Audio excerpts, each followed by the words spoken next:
T&D Sports, an exclusive video broadcast.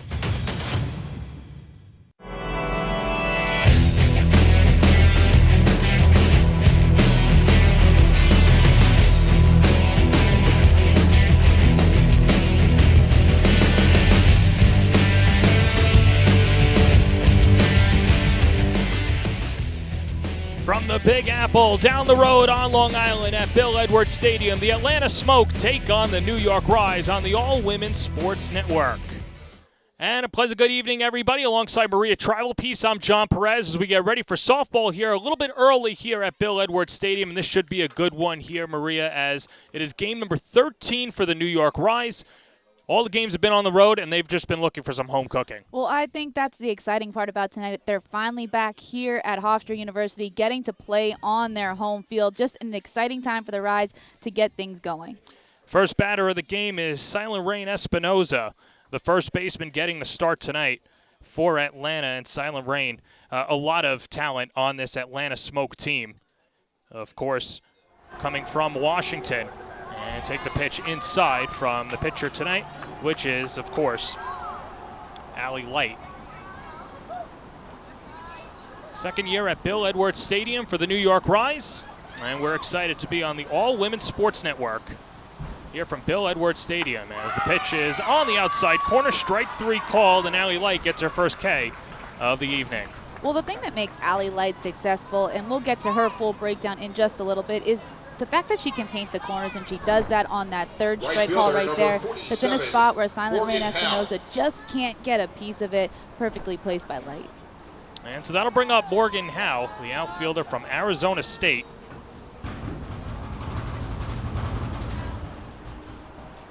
As Allie Light, first pitch driven in the air, deep left center field. Riley Blampete going back, looking at the wall, jumps, it's gone. Morgan Howe hits her third home run in her last 3 games. A solo shot to left center field, and the Smoke strike first.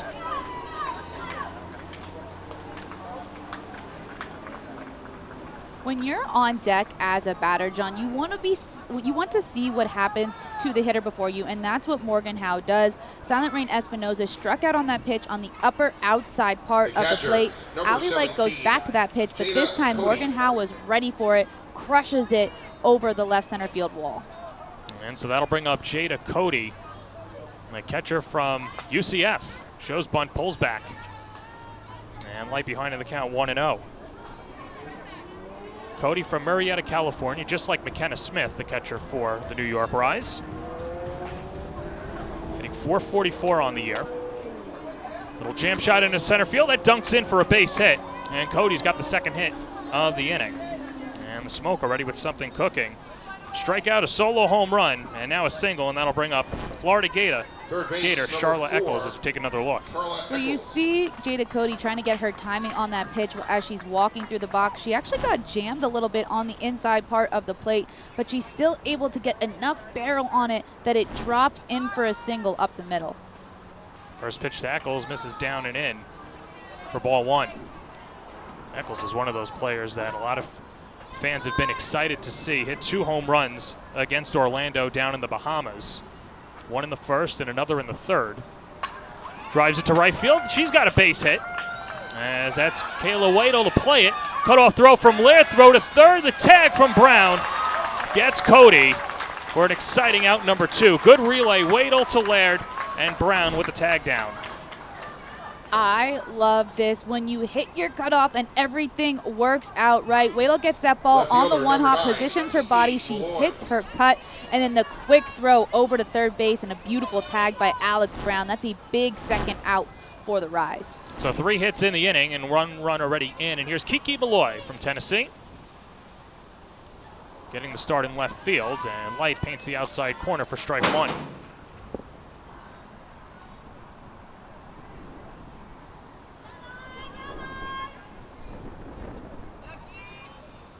Such a deep lineup that this Atlanta Smoke team has, and in talking to Kat Tarvin today, she said it's been an embarrassment of riches, and her biggest dilemma is 1 through 10, they're so deep. Where do they bat?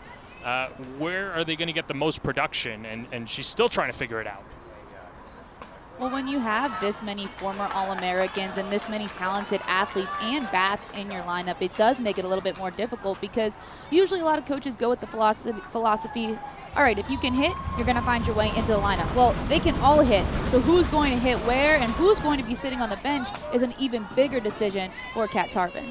And Malloy, one of those players, decorated player, 2024 D1 softball second team All-American. 2 balls, 2 strikes, 2 outs, a 1-0 lead for the Smoke in the first. And the pitch, and we'll do it again. Well, it was funny, John, because I pulled up all of my notes and rosters to prep, and we've been following these teams throughout the entire season. But when you go down that Atlantic Smoke roster, you are just followed by All-American, All-Conference selection. And I think that as an opponent, it could be a little bit intimidating when you're coming into a matchup against this team. And that pitch just misses. And a good at-bat from Malloy against Light. Count goes to 3-2. Both of these teams have good discipline at the plate, but this is a Smoke team that 70% of their at-bats are quality at-bats. Payoff pitch, stays alive, and by that, it's at least at-bats that result in a positive result, so a hit, or a walk, hit by pitch, or driving in a run, but also raising up the pitch count. It's about 5 to 6 pitches per plate appearance for each of these batters, and they just go up there with a plan. 3-2, hit on the ground to first, and it rolls foul. Well, I think you bring up a great point about quality at-bats. I remember when I was in college, that was a stat that we kept not only during games, but also in practice. And we would have prizes given out if you had the most quality at-bats at the end of the week. And it's exactly like you said, John, the number of pitches in an at-bat. Did you make hard contact? Did you move a runner? Because I think it's so easy to get caught up in hit or out when that's only a small percentage of what makes a good softball game and good at-bat. I mean, think about it. You can line out and hit the ball perfectly, that's still an out. So talking about quality at-bats really helps you measure as a player how successful you are in the batter's box. Here's someone that takes a ton of quality at-bats and a storied career at Kent State. Maddie Grimm steps up to the plate and gets plunked on the first pitch, and the bases are loaded. You know, we talk a lot about the power and the prowess of this Atlanta Smoke team in the batter's box, and because of that, that's going to force Allie Light to make sure that she's hitting the corners, which she's done a pretty good job of, but you see her losing a little bit of control in these last 2 batters. You can't put it over the plate. We saw what happened to Morgan Howe when that ball is a little bit too much over the white, and so now she needs to find a way to adjust. Calm down here. You have 2 outs. Work her way out of the inning. Tony Marie Valeriano in her second season as the pitching coach for the New York Rise. Great career over at Queens College, the Division II level in the ECC, and has her own facility out in Farmingdale, a local player and getting involved. And that's such a cool thing about this Rise team. You see some homegrown players like Jenna Laird, but the staff is all New York-based, which is pretty cool to see. First pitch strike for Light to McKenna Dow, 0-1. Well, we talk about Jenna Laird being a homegrown player. We're going to talk a lot about the head coach of the New York Rise, Michaela Transu, who played right here on this field at Hofstra University. 1 to McDowell in the dirt, and a good stop by McKenna Smith. Playing in her first game of the season, was playing overseas in Japan. Her and Jalen Ford joining the team. McKenna joining the team yesterday in their off day, and Jalen Ford in their last game of the road trip. 1-1, 2-1. Well, McKenna Smith is somebody I'm so excited to see back in a Rise uniform. Last year, she was such a great defensive player for this team, but also her bat really picked up towards the middle and end of the season. I swear, John, she was hitting a home run almost every at-bat. Tore up the Chattanooga Steam, or now the Orlando Monarchs, and the interesting thing about that was she had 6 RBIs in game 1, and then remember, they just walked her every plate appearance. Every time. And I think we had her up in the booth at one point, too, after she had all those RBIs. She was eating cookies with us. So not only just a great player, a great person, she was really fun to chat with as well, and likes a good cookie and a sweet treat. Who doesn't? Hopefully we can get some sweet treats this series. I would love that. Now 3 balls, 2 strikes, 2 outs. Base is full of smoke. Top of the first inning. Payoff pitch, and that's line foul. And we'll do it again. You know what we also have to talk about in the coming days, John, is the names and the uniforms of all of these teams. I think that the way that the Rise and the Smoke have put together just really fun and exciting names, mascots, and the uniforms as well. Got the pinstripes here for the Rise, and so listen, I love look good, feel good, play good, and that's what these teams are doing with these uniforms. That's off the plate, and another run will come in. And a 2-0 Smoke lead as Eccles comes in to score. And the inning continues for Jazz Hill. Designated player number 77, Jasmine Hill. And that's the thing, Maria. This is an Atlanta team that's really not going to chase. McKenna Dow watches fastball miss inside for ball 1. And it just goes back to my point I made earlier is they're not going to chase. You have to throw strikes, but it's the kind of strikes that you're throwing. How much are you going to pull them off the plate so you can still get the call, but it's not over the heart of it that this Smoke team can crush.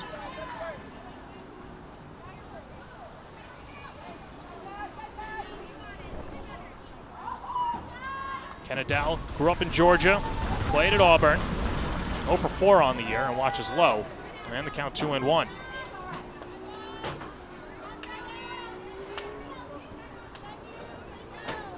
This has been the issue for Rise pitching this year, as the strikeouts have not been there so far, Maria. And got a good patient team like Atlanta, and there's a strike that's poured in there. Can make you pay. Even if you don't get the strikeouts, if you have a pitcher who can spin the ball and get weak contact, you're still putting yourself in a good position, especially with the defense that the Rise has in the infield. But the really Achilles heel right now is the balls. It's not necessarily the non-strikeouts. It's the getting behind in counts. It's the throwing the balls and loading the bases for hitters that have a lot of pop. Light thought she had strike 3 there, and they'll have to do it again. Merry-go-round will be in motion. Already 2 runs home for the Smoke. Pitch. Rolled foul, third base side, and we'll do it again.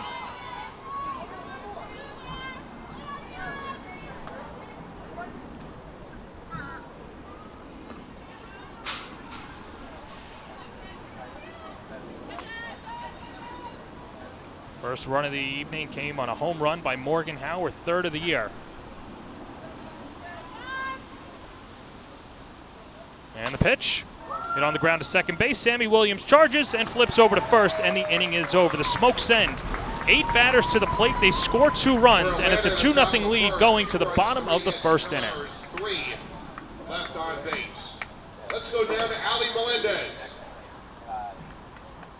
What's up, Rise Nation? How we feeling tonight? Need a little pulse check. AZ Gloveman is Casa Grande, Arizona's quality leather sporting goods provider. Softball, baseball, batting gloves, and more. AZ Gloveman caters to men's and women's slow-pitch softball markets throughout the United States. Build your dream glove today at azgloveman.com. With proven day programs, routines, and expert coaching, Camwood Elite is the one-stop shop to improve your game or pick up some of the elite equipment in the nation. From pro-grade game bats to elite training, check out camwoodbats.com today.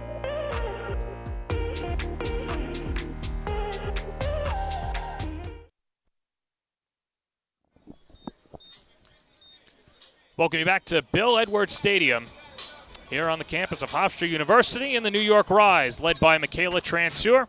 And there's the hometown hero, Jenna Laird, leading the way for the New York Rise, and her name on the marquee here today. Maria. Well, the thing I love about Jenna Laird is the way that she plays shortstop. She is so smooth. She has a great first step, really athletic, good feet and hands, and we're going to see her put on a clinic not only today, but this entire season for the New York Rise. There's Alex Brown, Riley Blampede, McKenna Smith, along with Lauren Lucas, Carly Spade, and Ashley Truweiler. And now defensively, this is a defense that has only committed 1 error so far, and it's a no-fly zone out in the outfield. I mean, a ton of Gold Glovers. You've got Anna Marie Bruni, Morgan Howe, Kiki Malloy, and you've got 3 shortstops in the infield. Charlotte Eccles holds it down in the corner with Espinoza, Cody behind the plate, and Autumn Pease. I know that you're a big AP fan. Well, I just love the way that she throws. She has so much energy in the circle, and she's going to come at you hard. She throws a heavy ball, and I just love watching her and her excitement, especially when she has such a great defense behind her. Here's Alex Brown, the new acquisition from Clemson, playing in her first professional season. action, leading off for the Rise, number 25, Alex Brown. ACC honoree and was somebody that was on the front office's radar at the beginning of this year. And it was the front office that went to go see her when Clemson had their New York trip. They had a off week or bye week, midweek matchup with Fordham before going up to play Syracuse. Clemson took care of Fordham easily. I'm sorry to say that, Maria. But that's when contact was made and some interest started to grow for Brown, and she's been fantastic so far for the Rise. Listen, Clemson played both of my alma maters in a few days within each other. It did not fare well, but Clemson's a very good softball team, and Alex Brown, a very good softball player. Yeah, hitting .387 on the year, and swings through the riser, and the count is 1-2. Brown leading Clemson to its first ACC championship in school history. Started her career with the UNC Tar Heels. 1-2 pitch. Outside. What Michaela Transfer really likes about her is her speed. This is a Rise team that could hit it out of the ballpark, but hit the ball on the ground and pressure the defense. The Rise can beat you with their legs. Well, Michaela Transu loves talking about hitting and defense. That's one thing that she told us when we spoke to her earlier this week. Hit in the air the other way. First opportunity for Kiki Malloy on the run, makes the catch and one away. Here's the thing, though. When you have the speed of Alex Brown, yes, you want to drive the ball in the gap. But the big thing for you, as you said, is try to put the ball hard on a line or on the ground. She just gets a little bit underneath this pitch. That's an easy first out for Kiki Malloy. So one thing that has been an embarrassment of riches for us has been at least the analytics that we've been getting as Jenna Laird takes off the plate for ball one. And just looking, and you kind of decipher this for me. So this is a team that hits the ball in the air 38% of the time. The line drive percentage, 25, ground ball 30. Do you want to see them hit more line drives, ground balls, or do you like that ratio? I think it depends. I mean, I think there's a lot of arguments.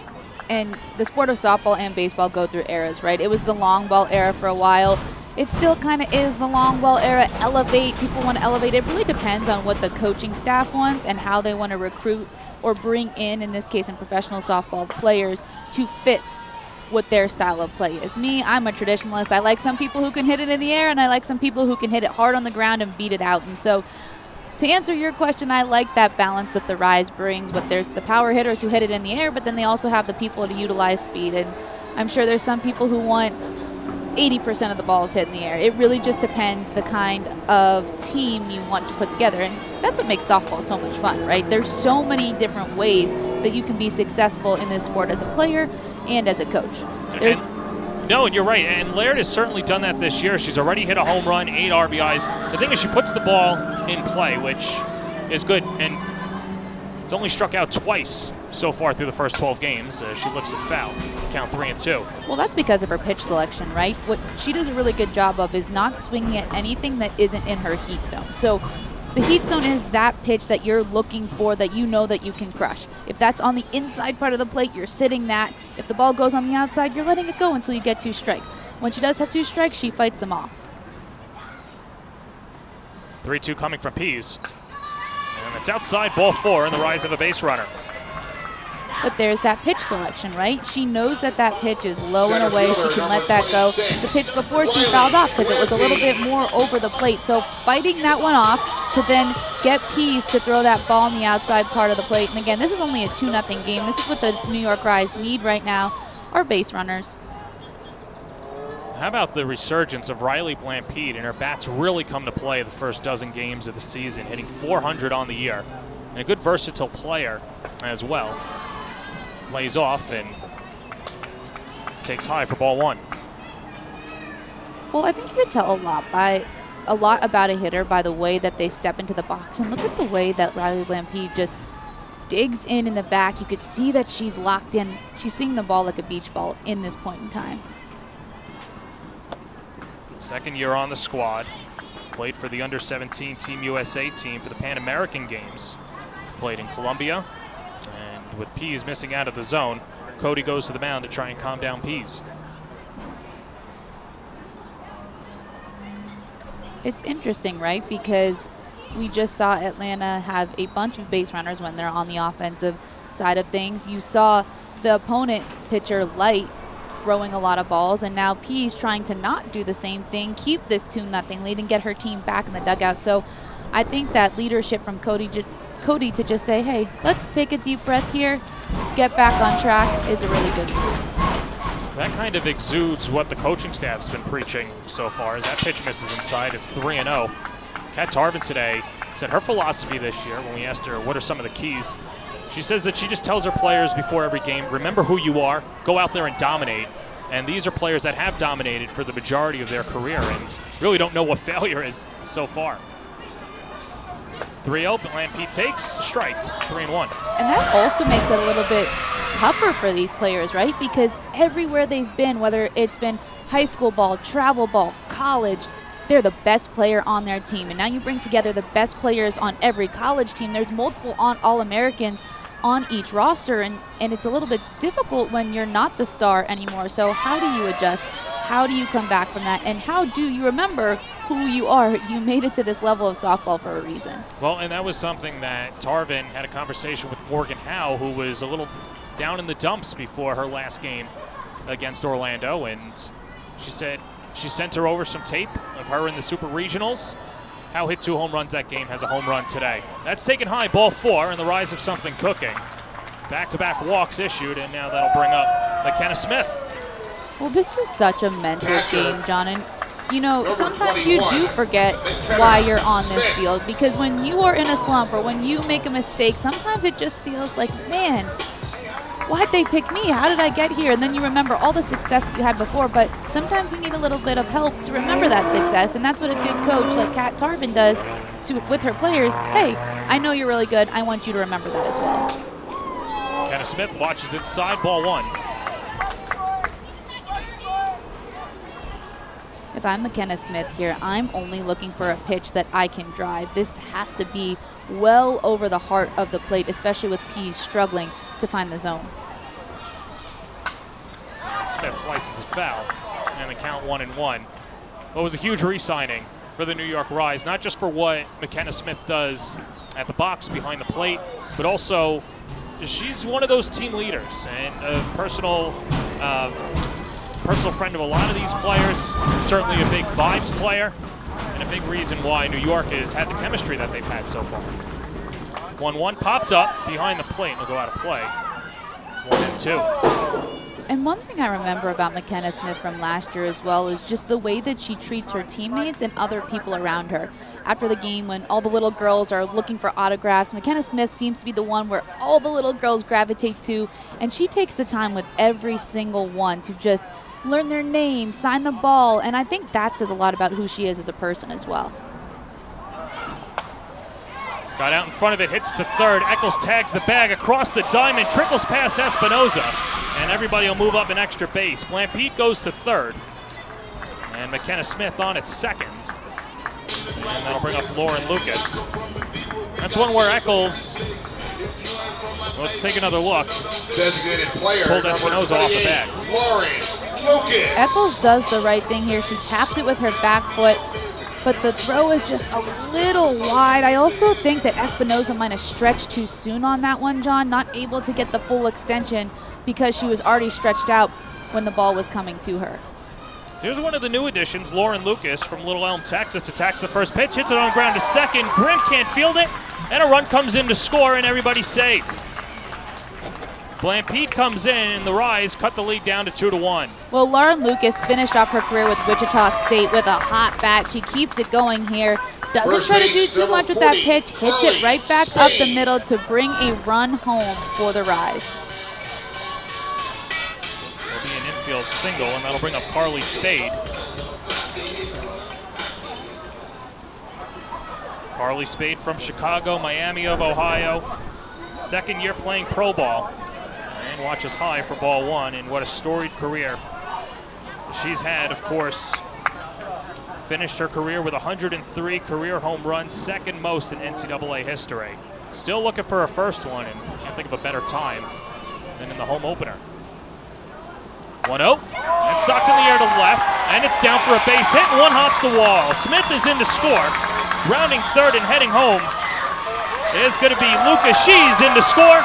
It's a 2 RBI double for Carly Spade, and the Rise go back in front, 3-2.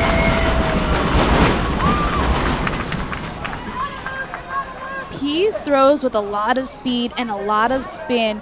That rise ball coming up in the zone. But Carly Spade knows that it's coming, keeps her hands on top of the ball. She's able to hit a nice line drive in the left center field gap to bring 2 of her teammates home.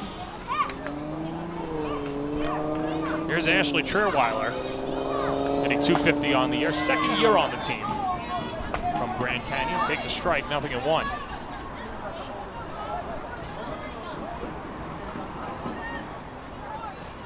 Trierweiler has been one of those hard luck players where she has been getting solid contact, but she's been hitting it right at fielders. As she swings it right back up the middle, and that's through for a base hit. Carly Spade gets the stop sign. The throw's cut off. Trierweiler is going to take the extra base. And 3 straight hits for the Rise. If there are any young softball players watching this broadcast, I need them to keep their eyes on Ashley Trierweiler. She does a great job, hits this ball back up the middle, and she knows that if this throw goes over the cutoff, she's going to take second base. There it goes, the ball's released. She sees it wide. Runners on second and third. That is great base running from Trierweiler. Here's Sammy Williams looking to shake off the rust. Their team in front 3-2. And watches low for ball 1.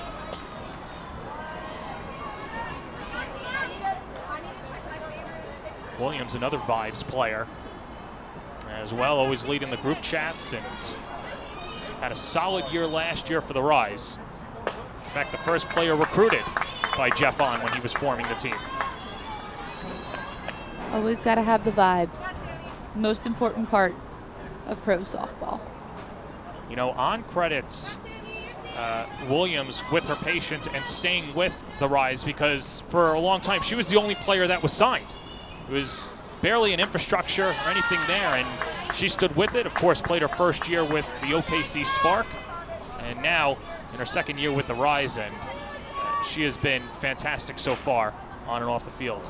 Well, that's how you get this thing going, right? You get people to believe in your vision, and then you'll bring others with you. And Williams doing a good job of buying into Jeff On's vision, and we've seen this thing grow from year 1 to year 2. It's getting more exciting by the minute. Third walk of the inning. Here comes Kat Tarvik. She's going to go out to the mound. Kayla Waddle. Stern talking to, or, you know, she looks at Pease as a flamethrower out there, and a lot of times the message to her players has been just to settle down, be you out there. But Maria, I'll ask you, is that kind of the pep talk that you're seeing there? I really wish that we could put little microphones into the huddles when coaches go out and talk to pitchers, although we probably wouldn't be able to, just because there would maybe be some language that we can't air on a broadcast. But I will say it's probably a calm down message.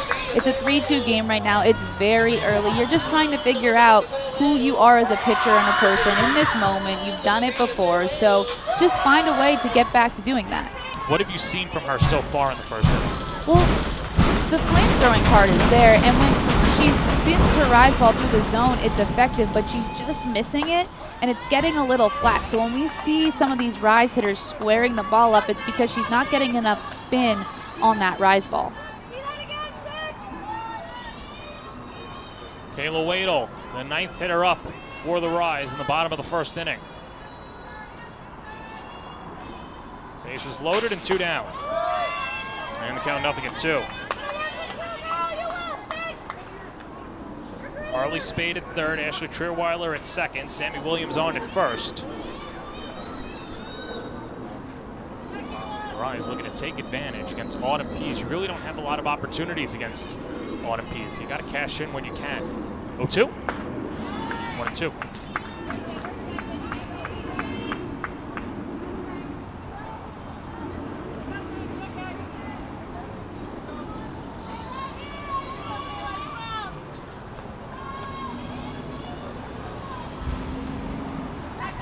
Waddle, of course, not your typical 9 hitter. Seen more as a double leadoff hitter. The 1-2.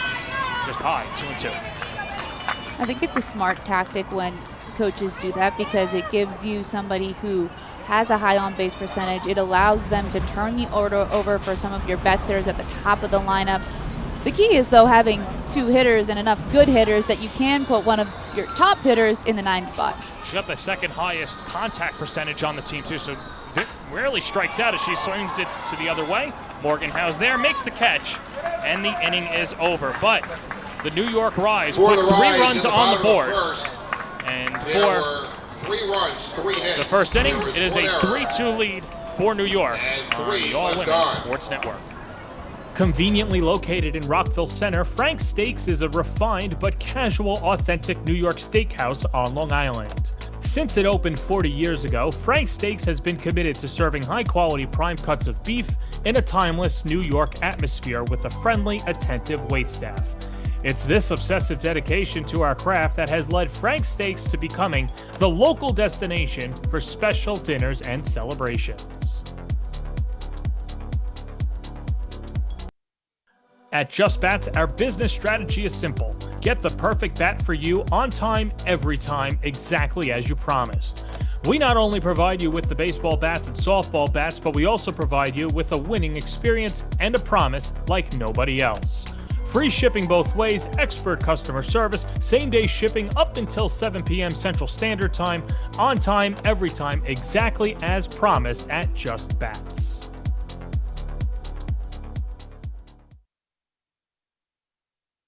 With proven day programs, routines, and expert coaching, Camwood Elite is the one-stop shop to improve your game or pick up some of the elite equipment in the nation. From pro-grade game bats to elite training, check out camwoodbats.com today.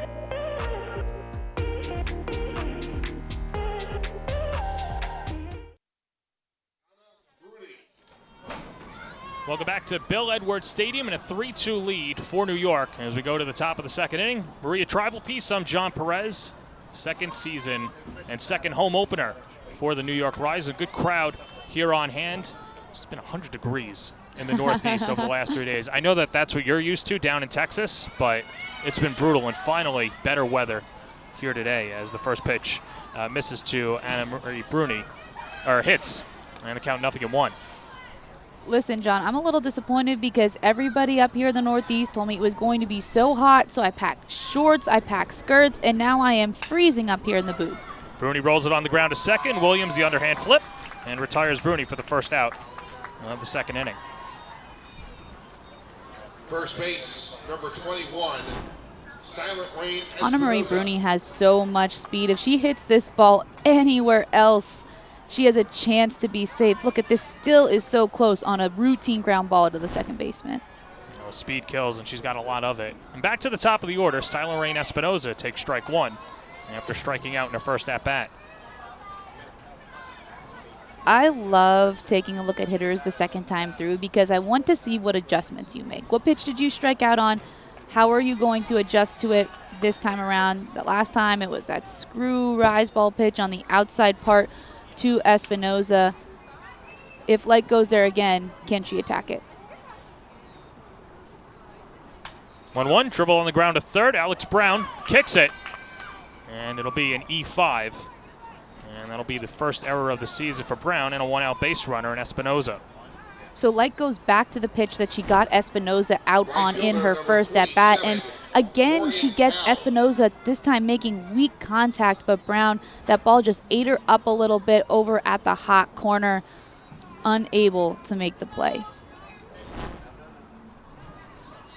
The 15th error of the season for New York as Morgan Howe watches outside for ball 1. It becomes really tough. You know, I was talking to a lot of the veteran players, right? And for them, you would think, okay, you've been doing this for a little bit. You're used to pro softball.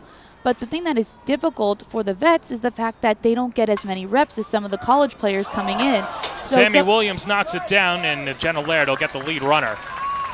Nice job by Williams to knock it down. Laird on the coverage, and there's 2 away. That's why these two are so great up the middle together. Both Sammy Williams and Jenna Laird so quick, knowing where they have to be at all times. Just getting a glove on that is Sammy Williams. She's able to then get an out when Laird picks it up. And so it'll bring up Jada Cody.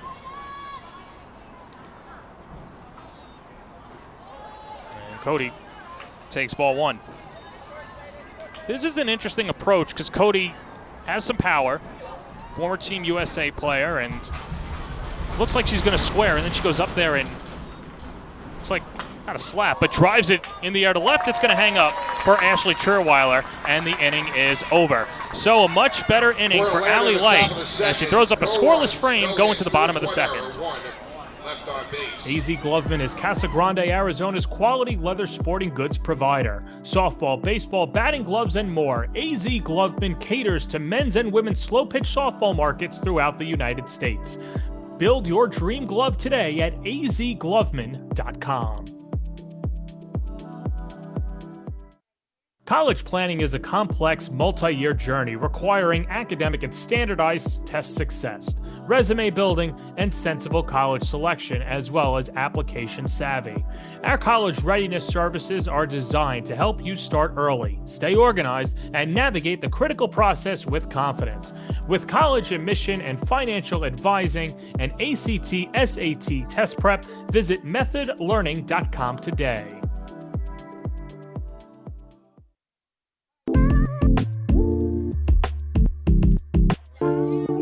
That from Times Square. Nice job at the bakery, and can never really go wrong with some New York dining, and I'm down for some treats. What's your favorite sweet treat that you saw on that video right there?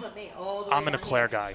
Ooh, like Love a chocolate eclairs. eclair or just like a plain one? There's different kinds. I don't discriminate. Okay, any eclair. Any eclair. Okay. But yeah, no, chocolate really has my heart. Oh, okay. I feel that. I would have loved to see maybe some ice cream with those pastries as well. That's something that I need at all times. Like I'm probably going to get ice cream after the game, even though I just complained about being cold. Love me a good ice cream in the summer, especially a post-game ice cream. That was the best part of playing when you were a little kid. You got the ice cream or the icy after the game. I'm with you. How about the vibes for these fans? Ali Melendez back for her second season and double play here as well. I had the opportunity to meet double play last night, and you know it's kind of like, and I hate to say this, it's like meeting Superman or learning the identity. Don't reveal I'm not. the identity of Superman or double play. You're right. Double play is double play. I don't know what you're talking about. You're right. Well, let's just say he's a lot more vocal than he appears to be, in a good character here as well.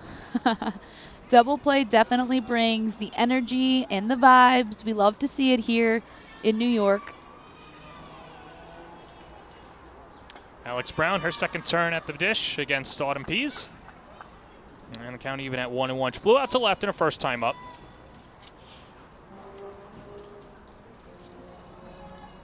Brown grew up in Savannah, Georgia.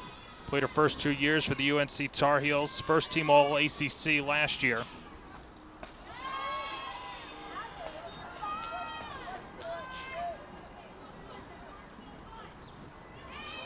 It's a very balanced Rise lineup. The issue has been they've been all or nothing so far, and it's been a slump that has really plagued the team. But a good bounce-back victory against the Orlando Monarchs, 6-3. The Rise hit 3 home runs in that game, and a good way to get off the schneid, especially getting ready for your home opener. Well, it's just figuring out who's going to pick who up at what times, and it's also about peaking at the right time too. So even if the team as a whole was in a little bit of a slump, how did you rebound? How are you going to get the bats going all at once? Meanwhile, control continuing to be an issue for Pease. That's her 4th base on balls given up to the Rise, and that'll bring up Jenna Laird.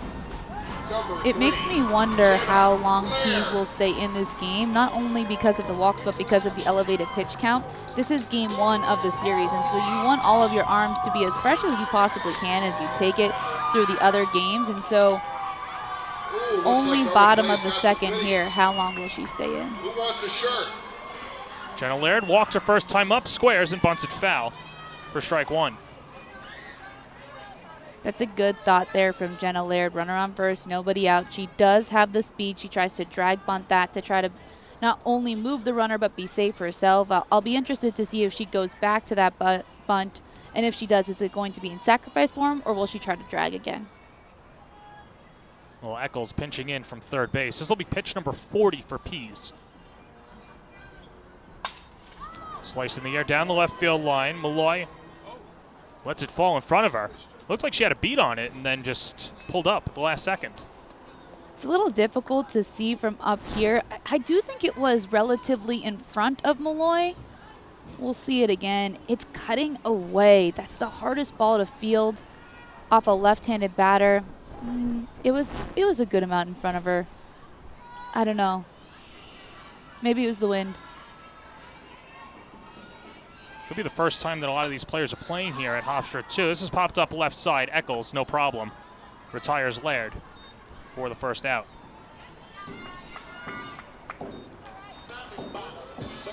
Center fielder number 26. It's interesting to see a lot of these players, Blampede, an SEC player, playing from these Power 5 conferences that don't necessarily get the opportunities to play at Northeast schools. You knew it at Fordham, and a lot of these Northeast schools go down south at the beginning of the year and rarely come up to Hofstra, Stony Brook, at least from the local schools. I know you got the Big East with St. John's, but first time for them playing here as well.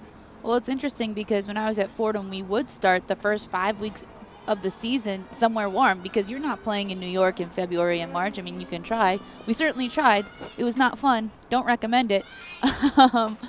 But it was awesome getting to travel and see so many different schools and play a lot of teams at a high level. And so you do make a really good point. A lot of these players, especially if they grew up in California or in some of the southern states, they might never make their way to New York to play softball. Blampede walked and came around to score, part of the 3-run first. Gets a piece of it, and the count's 1-2. I think another thing, too, that I started to talk about earlier was just the fact that some of these vets don't have the reps as the rookies because they haven't been able to play a whole college season coming in. And so if there is an error or if there is a booted ground ball, a misjudged fly ball, it's because maybe you haven't been seeing as many as you're used to like when you were in college. Blampede skies it to the center of the diamond. Eccles makes the catch. And there's 2 down. And I go back to talking about when I was playing at Fordham in the Northeast, and then we'd be inside all of those months because it was 20 degrees in the north, and then you'd go south and you'd see your first fly ball. Even though you've been taking fly balls your whole life, you're like, what is this? How do I catch it? It's just a different look, and so that becomes a factor for some of these players who maybe haven't seen fly balls or ground balls in the regularity that they're used to. Smith attacks the first pitch, serves it in the right field, a base hit. It rolls all the way to the wall. Brown on her horse. She goes to third. The relay throw comes home as Brown stops on the brakes. A good relay from the smoke. But it's a double for Smith, and now runners on second and third, and 2 down for Lauren Lucas.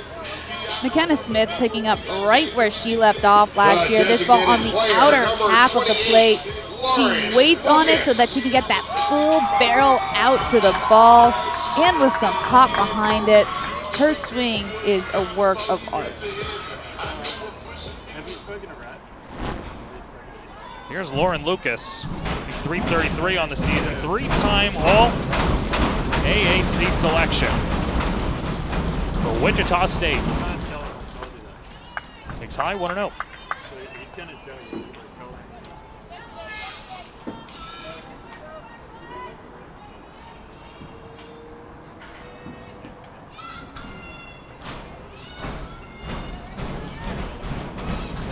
He's trying to limit the damage. The 1-0. That's high. And the count 2-0 to Lauren Lucas. Pease is still in a good situation, though, here. 2 outs. There's 2 runners on, but she can get out of this without adding any runs to New York's total. And if this is your first time watching professional softball game, it's similar to college as well, as Lucas loops it in the left field, and Dow makes the catch on the run to save Pease and take a few runs off the board.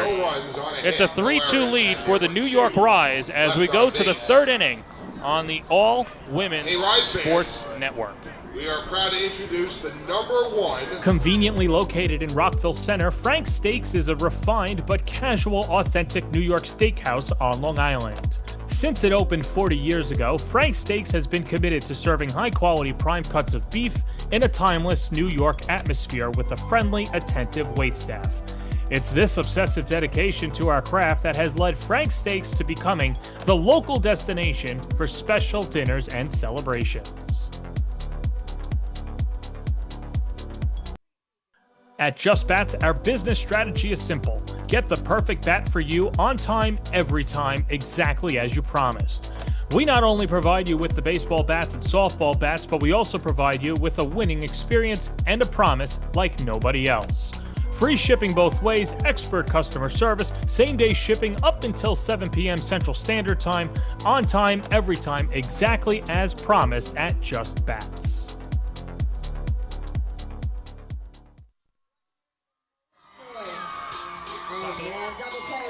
Top of the third inning. Here in Hofstra, a 3-2 lead for New York over Atlanta, and a good bounce-back inning for both pitchers last inning. Well, you come out in the first 5 runs total between the two teams, and I say this a lot about hitters, but how do you respond? And the pitcher's doing a good job, not getting too discouraged, finding the strike zone, and getting some quick outs for each of their respective teams.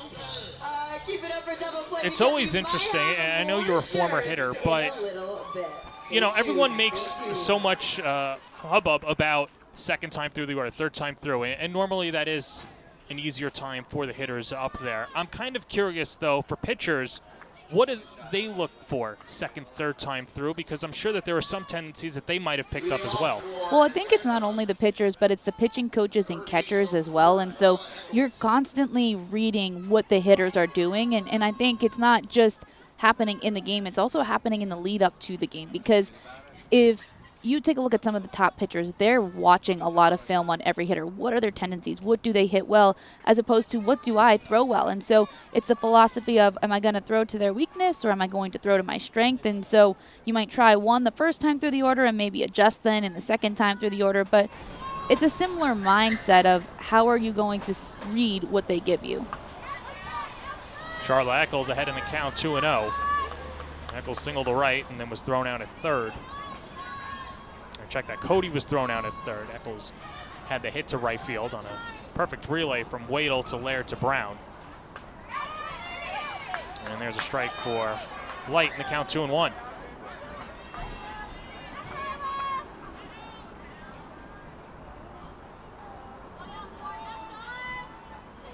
This will be pitch number 45 for Light.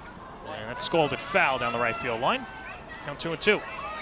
As a pitcher, those are the swings that you're like, I'm so glad you were way ahead of that ball and it went way far foul because you completely squared that up and it doesn't count for anything except a strike for me.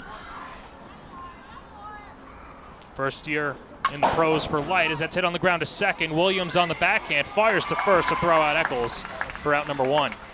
This play by Williams in the hole.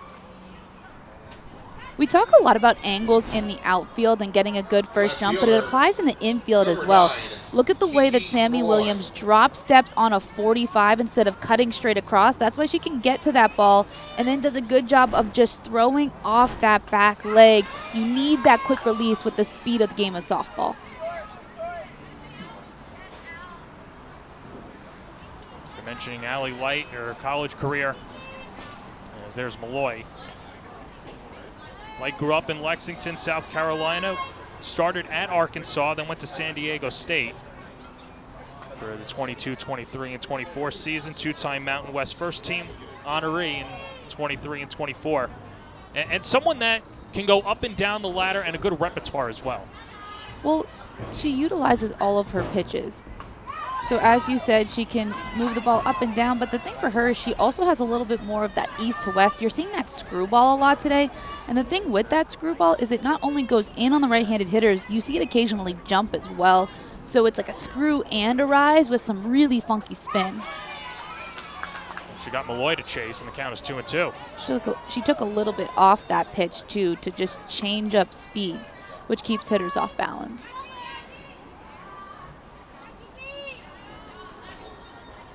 Comes 2-2. And that's low, 3-2. I'm okay with that miss, though, to Kiki Malloy, because if you leave it too much over the heart of the plate on a 2-2 count, she can put one out of here. And so I think those misses are ones that you're okay with. All right, it's going in the dirt. Can I get her to chase? If not, I'll come at her again on 3-2. Payoff pitch. Chopped on the ground to short. Laird charges. All in one motion. Low throw, not in time. It's really tough to throw out Malloy. It'll be an infield single and a one-out base runner for Atlanta. Well, Jenna Laird did everything that she could on this play. You always teach young infielders to charge the ball and move through it. Laird does that, but the fact is Kiki Malloy is just too quick for Laird to get an out. Maddie Grimm wore one on the forearm her first time up and then waxed the first pitch foul. Count 0-1.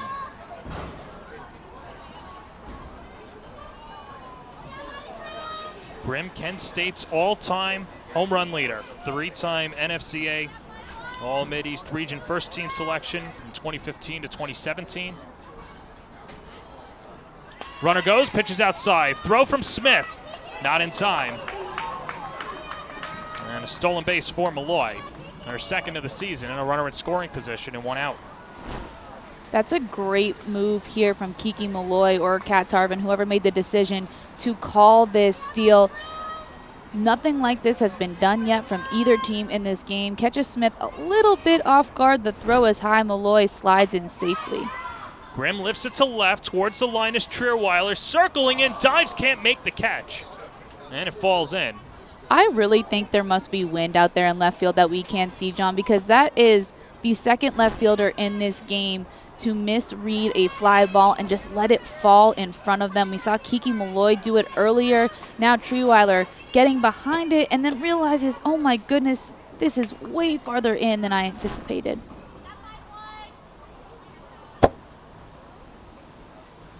One, two. Then on the ground to second, Williams.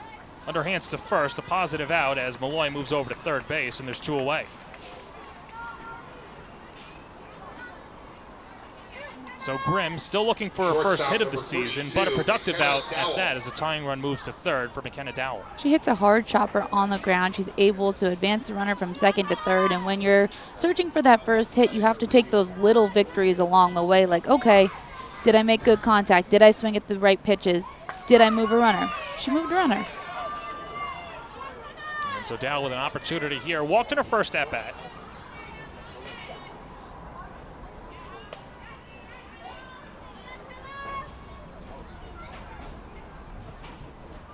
Light comes home with the 0-1. And that's Luke, third base side, will hit off the top of the dugout.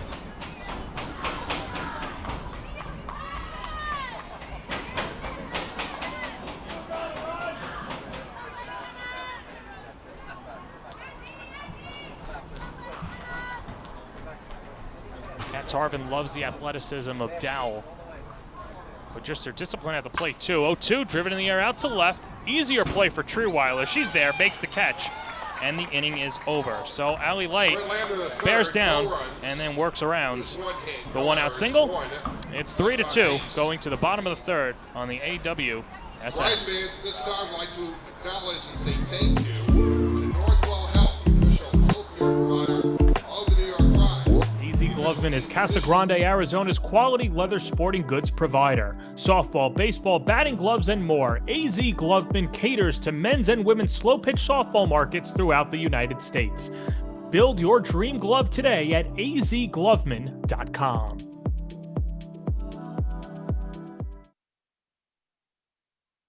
With proven day programs, routines, and expert coaching, Camwood Elite is the one-stop shop to improve your game or pick up some of the elite equipment in the nation.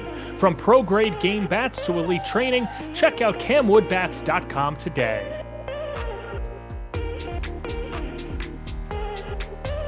Since 2009, Jen Schroe Catching has been training the game's best catchers. From Olympians to national champions, Jen Schroe Catching is the #1 training source for softball catchers worldwide. Train with the best to become the best. Book a lesson today at jenschroecatching.com.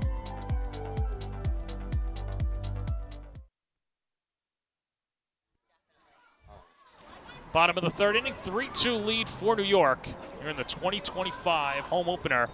Autumn Pease back out on the mound, and some action in the bullpen for Atlanta, as this could be one of Pease's last innings if she cannot throw a little bit more strikes. She threw the shutout inning, but control's been an issue so far. Well, the second inning was a great rebound for Pease, and that's what you want to see if you're Tarvin, just knowing that your pitchers can rebound if they have a little bit of a rocky start.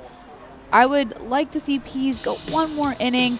If the Smoke can get one more out of her, I think it's really helpful for the staff throughout this entire series. That's Donnie Goburn in there. Goburn last year playing for the OKC Spark and usually the first player out of the pen for Atlanta. As Carly Spade will lead it off in the bottom of the third inning and takes high for ball one.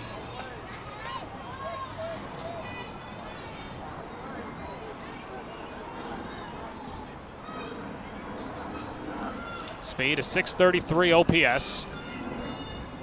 She's trying to get the power back. First pro season and lines in the left field to base hit. That'll help. Leadoff single for Spade. And another hit for the Rise, their fifth of the ball game. It starts with good contact, and Carly Spade gets great contact on this ball. It's a single in the 5-6 hole, but again, getting on top of what looks like Pease's Rise ball, poking it through that 5-6 hole.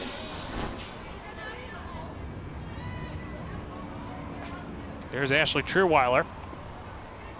Singled up the middle in her first at-bat. Ashley Trueweiler is so dangerous because she can do what she just showed there in drag bunt.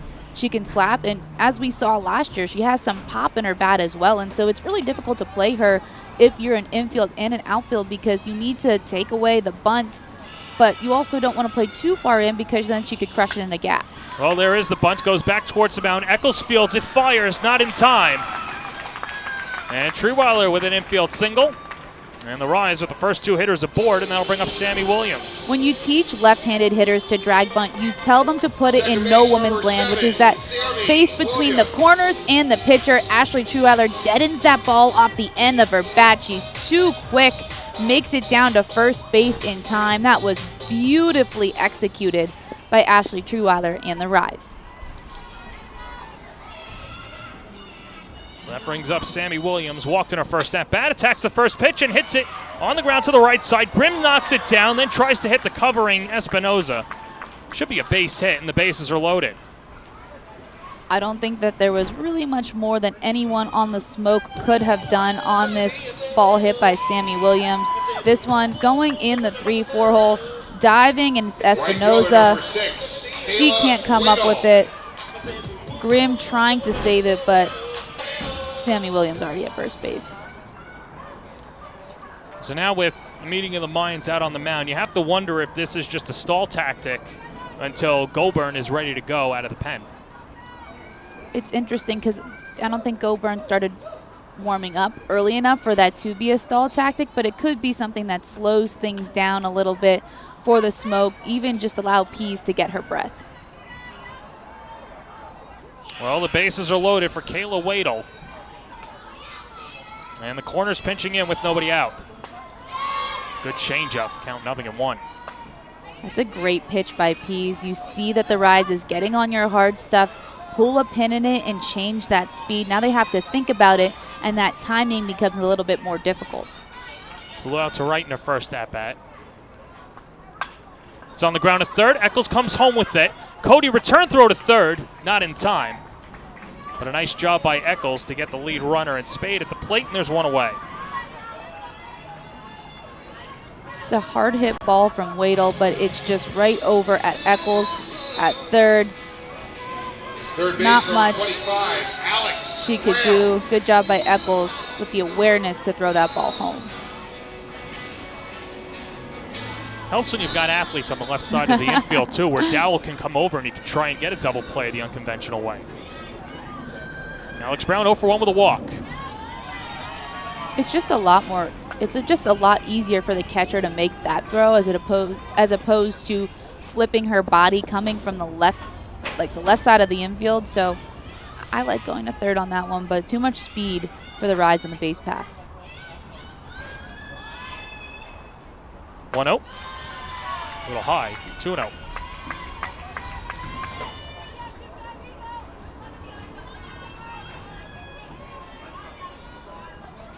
Well, this is one of the players you want at the plate in Brown. Brown already with 5 RBIs on the season. Second most quality at-bats. And the count 2-1.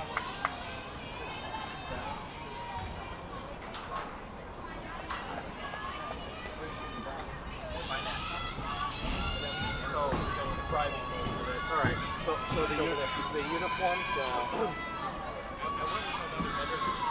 Pease bearing in, and the 2-1. 3-1. If you're Alex Brown, you're taking a healthy cut at a pitch in the strike zone. You know that Pease doesn't want to walk you. That brings another run home and extends the Rise's lead. And so I'm looking for Brown to be aggressive on a pitch right here. Rise have had their opportunities, and here's Brown. Right down the middle. And the count goes full.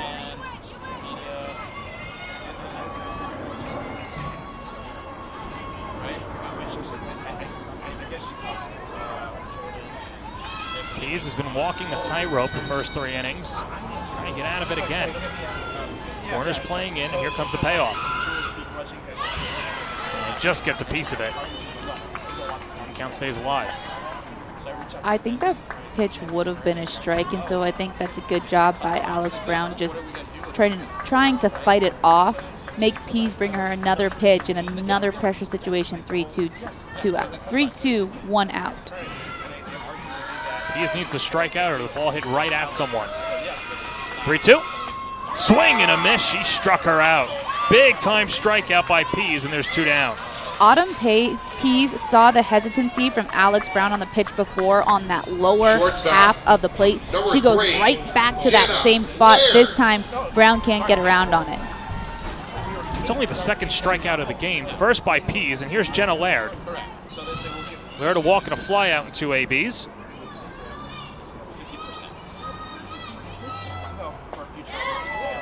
And that drops in for a strike, 0-1. A big strikeout, and then you come back by getting ahead in the count. Great job, Autumn Pease. And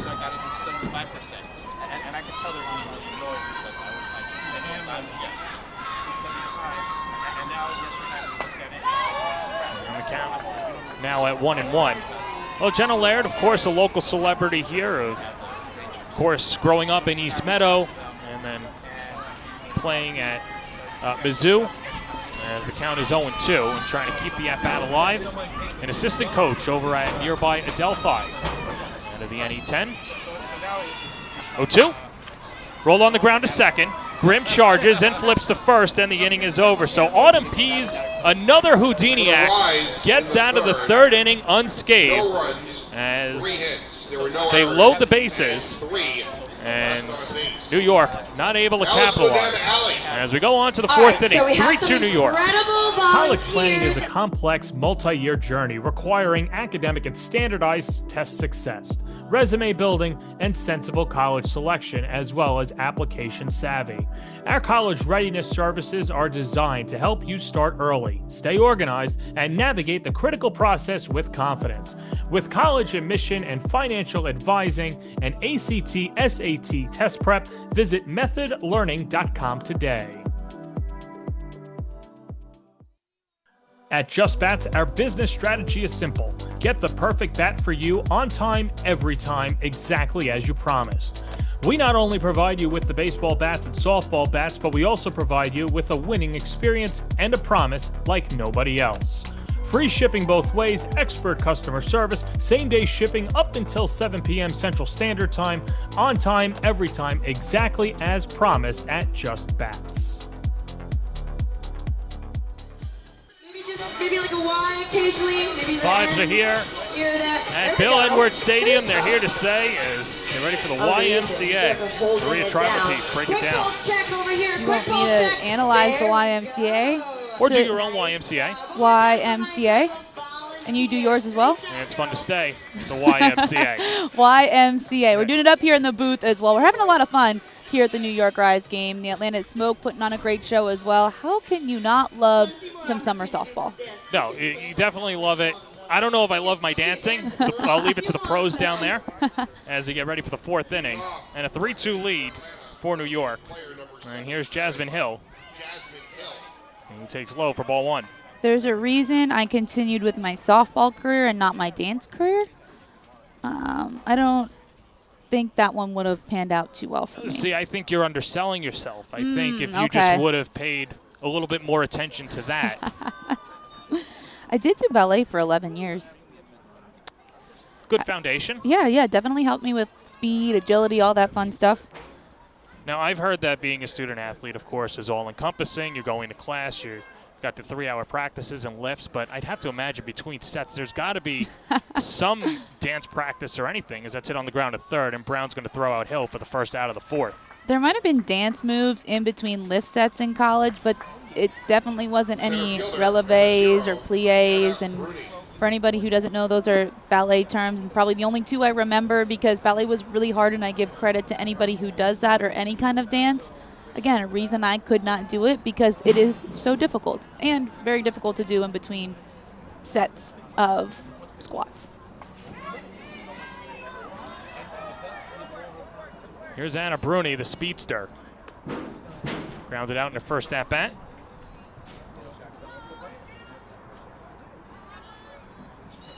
Bruni joining the team in the Bahamas. And now the count even at 1-1. Finished her career 7th on USF's all-time batting average list. Fantastic defensive player, and she gets on base. Can swipe a few bags. The count now 1-2. She's so explosive out of the box, too, as a slapper. I think that we focus so much on the speed, and that's why you get to first base quickly. But watch the way that she takes those first 2 aggressive steps out of the box when she does make contact. That's how she gets such a good jump headed to first.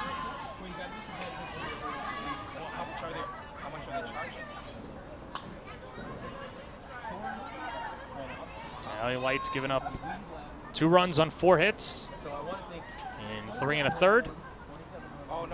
Comes home with the 2-2. Bruni hits it the other way. Laird, 2 down. If Bruni hits this just a little bit to the left or to the right of Laird, she has a chance. But Jenna Laird just so solid and consistent. Look at the way that she's playing the slap. She's right in the baseline. She knows the speed of Bruni. Hit right to her.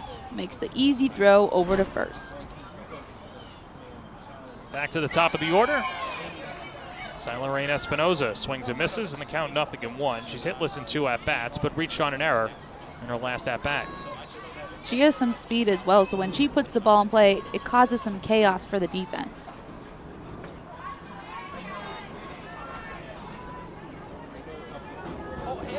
Grew up in Alpine, California, went to Washington. 3rd-team All Pac-12 selection when she was there. RIP to the Pac-12. What? Jam shot. Smith calls everyone off, and the inning is over. A much better inning for Allie Light, as she was able to throw strikes and throw up a 1-2-3 inning. No errors. Rise still lead, 3-2. Hey, Rise fans, the Rise is proud to partner with the all-women's... With proven day programs, routines, and expert coaching, Camwood Elite is the one-stop shop to improve your game or pick up some of the elite equipment in the nation. From pro-grade game bats to elite training, check out camwoodbats.com today.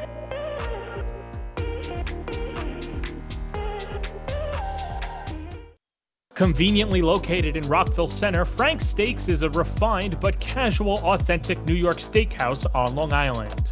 Since it opened 40 years ago, Frank's Steaks has been committed to serving high-quality prime cuts of beef in a timeless New York atmosphere with a friendly, attentive waitstaff. It's this obsessive dedication to our craft that has led Frank's Steaks to becoming the local destination for special dinners and celebrations. Since 2009, Jen Schroe Catching has been training the game's best catchers. From Olympians to national champions, Jen Schroe Catching is the #1 training source for softball catchers worldwide. Train with the best to become the best. Book a lesson today at jenschroecatching.com.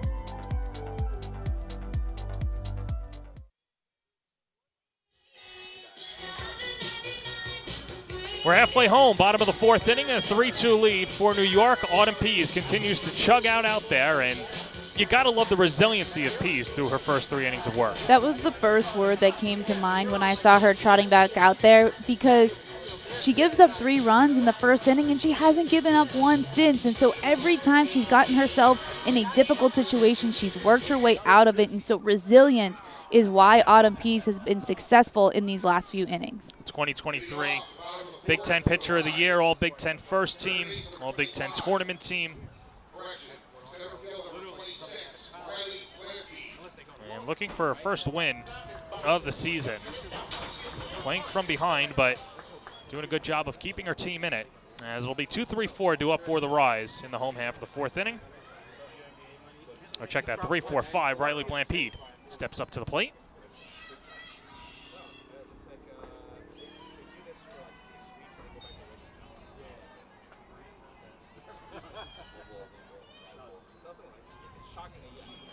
Blampede a walk and a pop out in 2 plate appearances.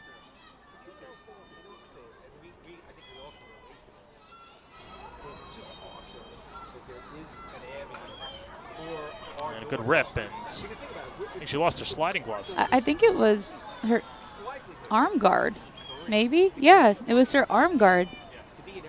Look how powerful that swing was that it completely popped off. You ever swing that hard? No, I was a contact hitter for a reason. A very average contact hitter at that. Gone deep a couple times. You pitched as well. Come on, don't sell yourself short. Please don't direct anyone to my pitching stats. That was painful. Everybody was hurt. I really needed, you know how in baseball they put those half helmets on to pitch when the position players have to come in? That's what it was like. I wish I would have had one of those. We won the game that I pitched in. There you go. I did not get the win. Again, I think I walked like 5 batters in an inning. It's fun. So, anyway. Well, you're a team player. You play to win the game, and your team won. Yes, we did. We did win. It was a successful game. We won the series. I'm glad I didn't have to do that again. And so now when you go back on Arthur Avenue, everyone will remember your heroics on the mound as Blampede splashes it foul. I remember on Twitter, or X, I guess. It was Twitter at the time, but they tweeted tribal piece into pitch, and multiple Fordham fans were like, I think this is a typo. And I was like, I wish it was a typo. It was not.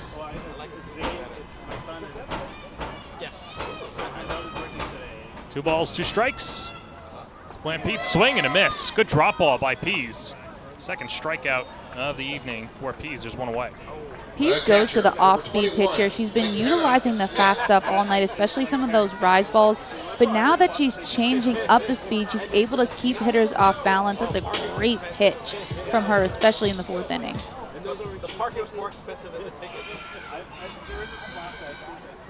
So the bases are empty for McKenna Smith.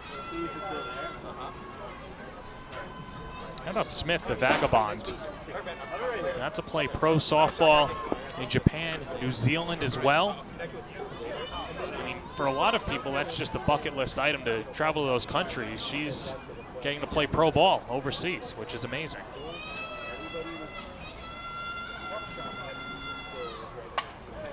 Pops it up, foul ground, first base side. Espinoza, she have room. She cannot make the catch, and Grimm almost caught the ricochet. It's just strike 1. That's tough because I'd like to see Grimm come around and take that ball from Espinoza, but Espinoza called it, and she got a little bit hesitant at the end. She was there. If she would have sprinted to the spot and then stuck her glove up at the last second, it becomes difficult, though, because you're getting close to the dugout. You're getting close to the fence, and so you do become a little hesitant on plays like that. 1-1, 1-2. And you can see the flags, too, out in center field blowing out towards right. And there's certainly an issue with the left fielders that we saw on both sides. And perhaps that's something as well. And the sun hasn't completely set yet either, dealing with the summer solstice weekend. 1-2 to Smith. She stays alive. The wind is definitely more of a factor than we can even identify right now because the trees are blowing. And I think especially with the spin from both of these pitchers, and then the ball coming off the bat, slicing away from those corner outfielders, it becomes really difficult to catch the ball in the air.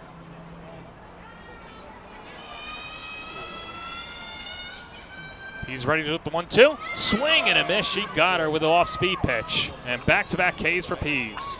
I need to know where Autumn Pease' off-speed pitch was in that first inning, because that's how she's had success. She's going to it with 2 strikes. These rise hitters are out in front of it, and it's just falling off the table. I really like that pitch. I want to see her continue to use it for as long as she's in this game. 2 up, 2 down. Here's Lauren Lucas. Infield single and a flyout, 2 at-bats. And takes the first pitch strike, 0-1. And even if you take that pitch, you're still thinking about it, right? So you now have to time up either the fast stuff or the slow stuff. You got to make a decision before you get in the box which one you're going to go after until you get to 2 strikes.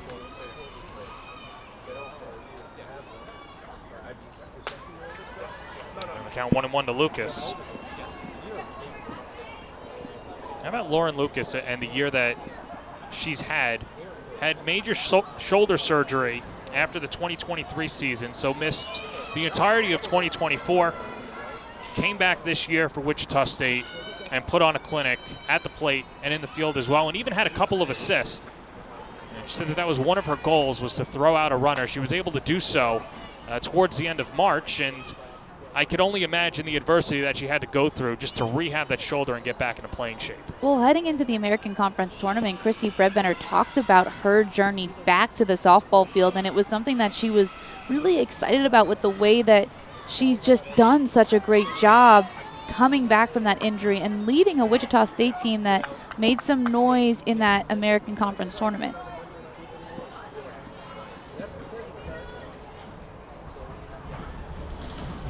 Deuce is wild, 2 outs. A 3-2 lead for New York. He's looking to strike out the side. Just off the plate. Full count. It's a great spot on a 2-2 pitch. You want to have competitive pitches in that count, so you don't want it so far off the plate that there's no chance that Lucas will swing, but you also don't want it too much over the plate that she can hit it. Served in the air, out to right, going back is Howe at the wall, it's gone! Into the wind, Lauren Lucas goes deep for a solo home run as Lucas makes it 4-2 on her 3rd home run of the year. For Lauren Lucas, her 3rd home run of the Lauren season. Lucas was waiting for a pitch that she can drive. She works this count deep, and this one hangs a little bit too much over the plate. She waits on it, gets her hands to the ball as she's running around the bases. She was all smiles, John, and for good reason, extending the Rise lead 4-2. How much power does Lucas have if looks like she just flicked it out there and it went over the wall? I think it's the power that Lucas has, and I also think it's the speed at which Autumn Pease throws the ball. So I think it's a combination of both. But, man, how about Lauren Lucas just battling back from everything she had going on a couple seasons ago and now just making a splash here at the professional level.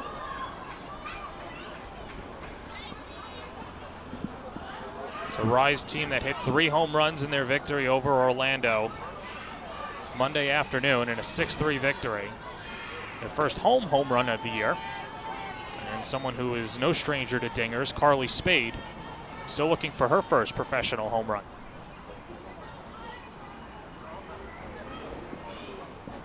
Spade a 2 RBI double back in the first, single to left, 2 for 2. And she hammers it to deep center field. Bruni going back at the wall, it's gone! Back-to-back jacks for the Rise. First pro home run for Carly Spade makes it 5-2. Back-to-back home runs for the Rise. Hey, fans. Carly Spade had to figure out how to hold that torch because, as you said, John, this is her first pro home run, and she makes sure that it is a no-doubter. That ball not only far over the fence, but high into the atmosphere. Just another pitch by Autumn Pease that just stays over the plate a little bit too much. Spade capitalizes on it and crushes it well over the center field wall. Left fielder number 15, Ashley. I could only imagine the sigh of relief that Spade has after seeing the ball finally go over the fence. Well, she knows that she can do it. She's fantastic for a reason. But as we talked about earlier in the game for the Atlanta Smoke, they were, and what Coach Tarvin talked about was sometimes you just need to be reminded, like, hey, I'm here for a reason. Hey, I'm very good at this sport. Carly Spade is an incredible hitter, and she showed us why right there. Another player that's in that category right now is Ashley Trewiler, who was struggling coming into tonight's game, and she's 2 for 2 as well. Slammed a single up the middle in her first at-bat, and they had a bunt single in her last plate appearance. That's what I love, being a left-handed hitter and having the capability to drag bunt, because even if you are struggling a little bit, drop that down. Okay, now you're 1 for 1. Okay, now you could be 2 for 2, as Trewiler is. Eccles makes the play, and the inning is over. But back-to-back solo home runs, Lauren Lucas and Carly Spade go deep, and it's been a long time coming for both of those players to go deep, and they finally do so as we are through 4 and a 5-2 lead for New York on AWSN. AZ Gloveman is Casa Grande, Arizona's quality leather sporting goods provider. Softball, baseball, batting gloves, and more. AZ Gloveman caters to men's and women's slow-pitch softball markets throughout the United States. Build your dream glove today at azgloveman.com.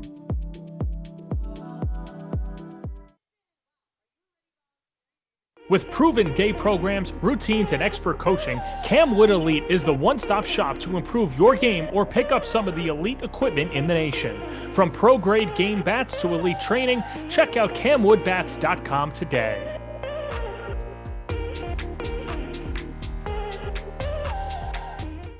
Since 2009, Jen Schroe Catching has been training the game's best catchers. From Olympians to national champions, Jen Schroe Catching is the #1 training source for softball catchers worldwide. Train with the best to become the best. Book a lesson today at jenschroecatching.com.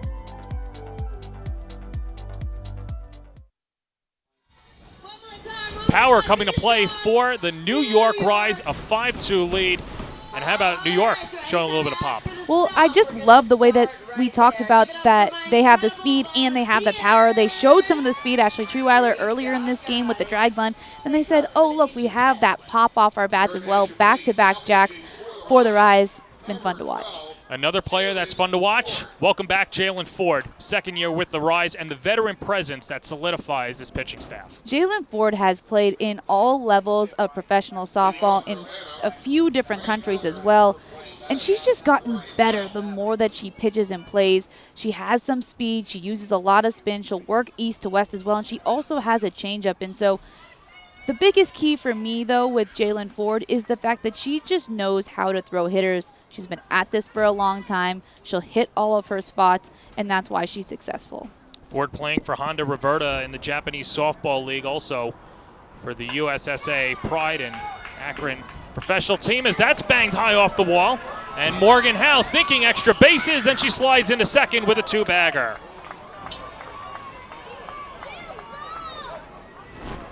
Well, Howe greeting Ford rudely with a wall scraper.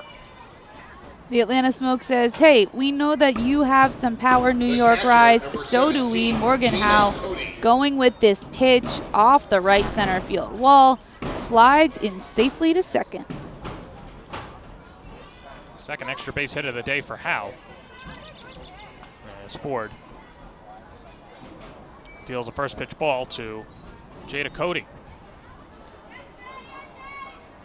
Cody a single and a fly out. And carves it foul down the right field line. 1-1.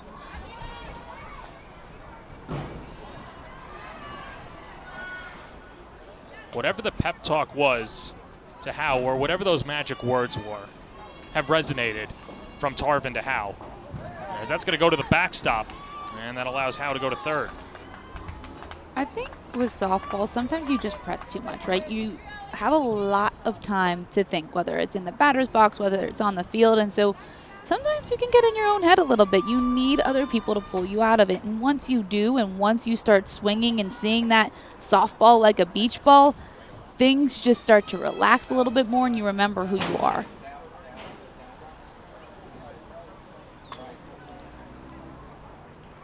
Ford making her third appearance of the year, 1-0, an 0.70 ERA. She just allowed the 1 run in 10 innings of work.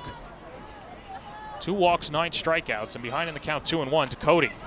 That pops off the glove of Smith, but foul tip in the count 2-2. Jada Cody with some aggressive cuts in this at bat. You have a runner on third base. All you need is a single, but just trying to find a way to claw back at this lead that the New York Rise has taken. Swing and a miss. Big strikeout for Ford, 1 away. Well, I told you right before Jalen Ford came into this game that she's successful because she has an off-speed pitch that keeps hitters guessing. She utilizes it against the big bat of Jada Cody to get the first out of the inning. And so that brings up Charla Eccles. In the dirt, good scoop by Smith, 1-0.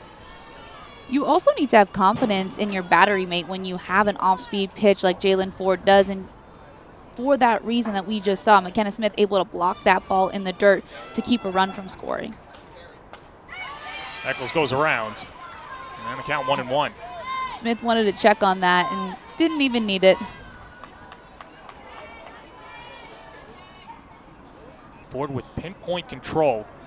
Can dial it up. Not a flamethrower, however, but hits her spots and misses high in the count 2-1.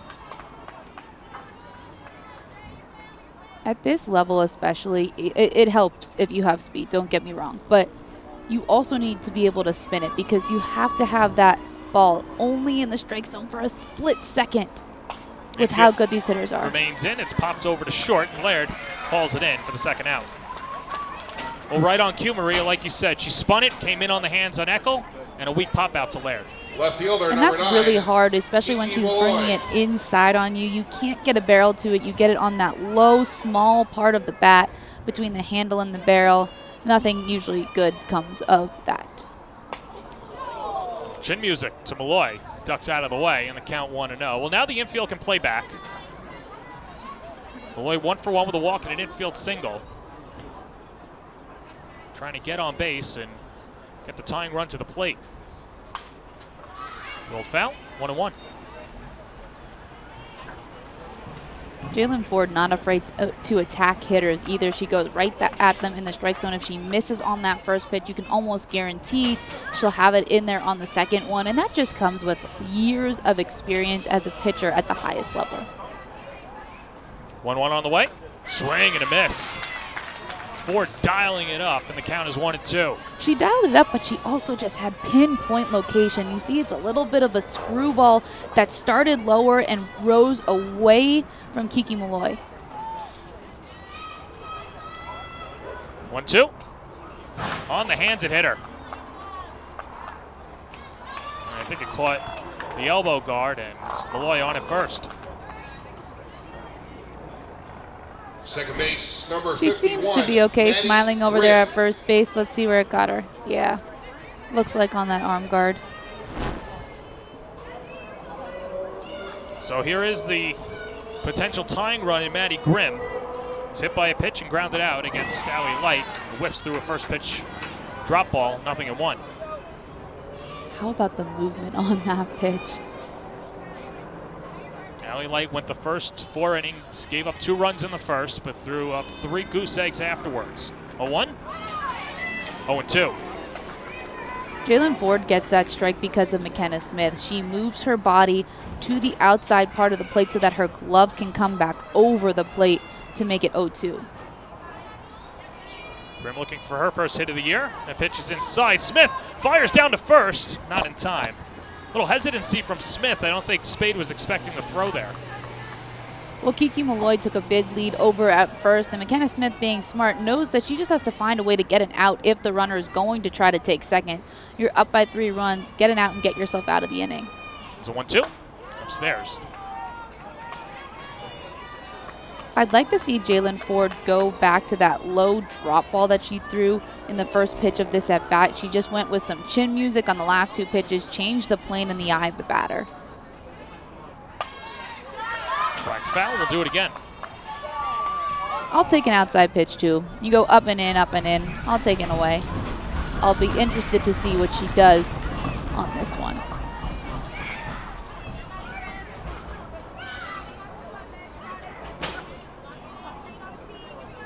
Ken Smith, speaking of our plate umpire, Mario Calabrese on what softball to use, and meanwhile Jalen Ford already has a fresh one in her hand.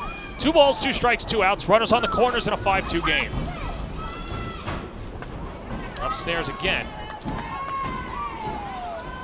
And the smoke just not chasing the high heat tonight. Well, Jalen Ford's starting it too high out of the strike zone. If she starts that a little bit lower, it has good late break, but she's starting at about chest level, and most people aren't going to chase. Runner goes on the 3-2 pitch, skied in the air, deep right field. Wadle at the warning track, jumps, can't make the catch, it's in play. Howe is in to score. They're going to send Grimm all the way home. The throw to the plate, not in time. An inside the park home run for Maddie Grimm. And that ties the game at 5. This ball hung in the air for a long time, so Maddie Grimm capitalizes on it. She gets a good piece of it, and Kayla Wadle just gets tripped up in the outfield, turns the wrong way, has to flip around at the last second, and Grimm got on her horse from the beginning, is able to make it all the way around the bases to tie this game. Well, I'm not sure that's how Grimm envisioned her first home run of the season, but she'll take it. Still counts the same, whether you hit it out of the park or keep it inside the park.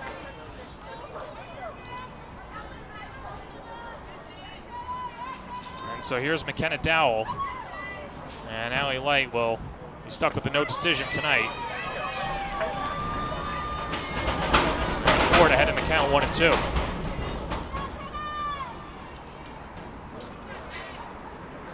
Feel the air come out of the balloon in that one. 1-2. Waste foul. It's just tough because you can see that wind we've talked about all day. Wadle's a fantastic fielder, but with the uncertainty of where it's moving while it's in the air, you saw her drop over her glove side and then try to turn back to her throwing side, and she's just unable to come up with it. In a normal circumstance where that wind isn't a factor, that's the 3rd out of the inning, and the Rise are still up 5-2.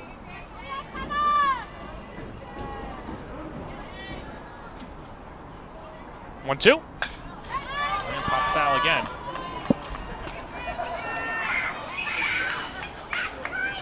Maria, how much of that is maybe some of these players, it was a long road trip, they haven't had the chance to practice here at Hofstra, limited field availability. They've been practicing at field houses, batting cages, but really haven't gotten the Bill Edwards experience this year.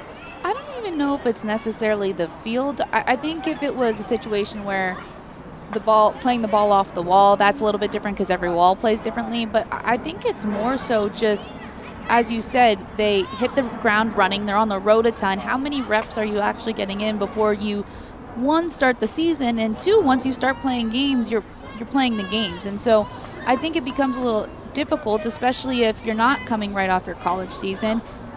The way you get better at fly balls is you just have to read them, and these are some of the best fielders, but they just haven't seen maybe as many fly balls as they have in the past. If I went in to take fly balls right now, I would barely judge any, and these players are a million times better than I ever was. 2-2. Inside it hit her. And the inning will continue as Dowell's aboard. And that'll bring up Jasmine Hill. Second hit by pitch of the inning.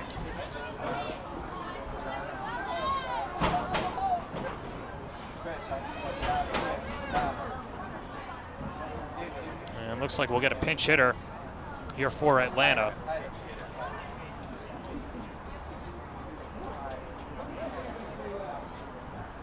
Looks like it's going to be Elizabeth Mason. 5, Elizabeth Mason. Good opportunity for Mason. This is her second game of the year. Grew up in Tampa, played at Florida State, led the Seminoles to a national championship back in 2018. Remember a world when Oklahoma wasn't the national champs? I mean, now we're starting to feel it. This year, come on now. Texas and Texas Tech putting on a show at the Women's College World Series, but I think it just speaks to the growth of this game and why the game here tonight matters so much, because the ultimate objective is to grow this game for the women who are playing now and all these little girls that we see in the stands who come after them. And so whether it's having a different winner than Oklahoma or having Oklahoma have the dynasty to being here tonight, just growing softball is one of the coolest things, and I think that it's a lot of fun to be a part of in any capacity that you can. Mason hitting for Jasmine Hill. And behind in the count, 0-2.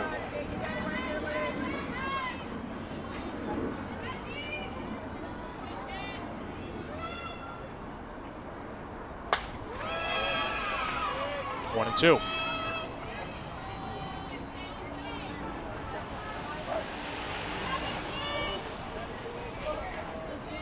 Mason gets it in the air out to center field, chasing back Blampede. The ballpark will hold it. Blampede makes the catch on the run, and the inning is over. Well, the inning started off innocently enough, but it was Kent State's all-time home run leader, and Maddie Grimm, who went deep for an inside-the-park 3-run home run. We're tied at 5, going to the bottom of the 5th.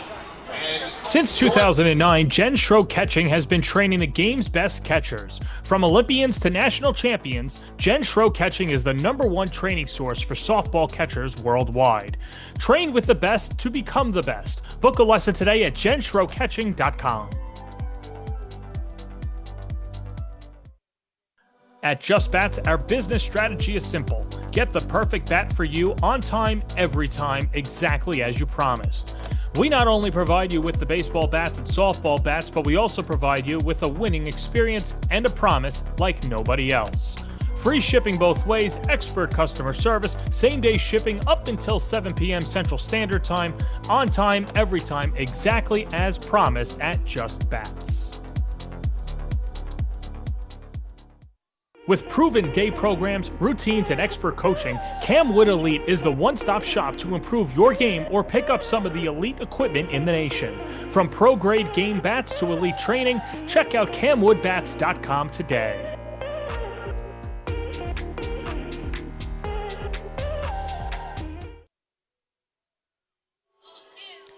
Bottom of the 5th inning, we're tied at 5, and a new pitcher for Atlanta is Donnie Goburn, who comes in, not a safe situation, but usually one of the first players out of the pen, and Goburn has been exceptional this year.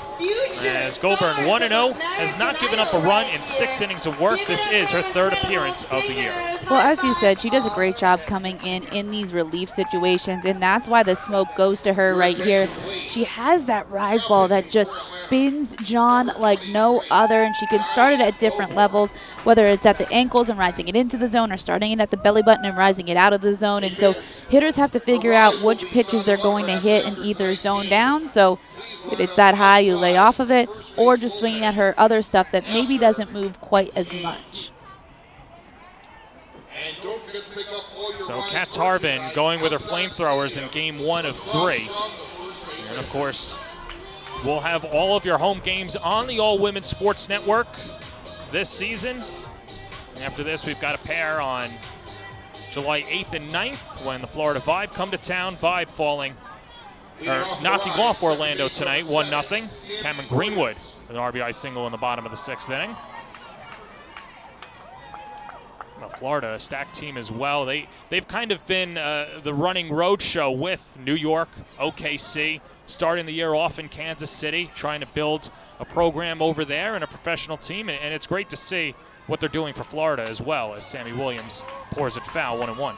It all just goes back to the point we were talking about earlier, which is growing the game, right? Getting more teams, getting this game in front of more people and young girls so that they can get hooked on it and start passing it along as well. And so, I don't know, I'm obviously biased. I played the sport, but it's so cool to see what these women are doing here, what the women did at the Women's College World Series, and how this game has come so far, just even from the time when I played.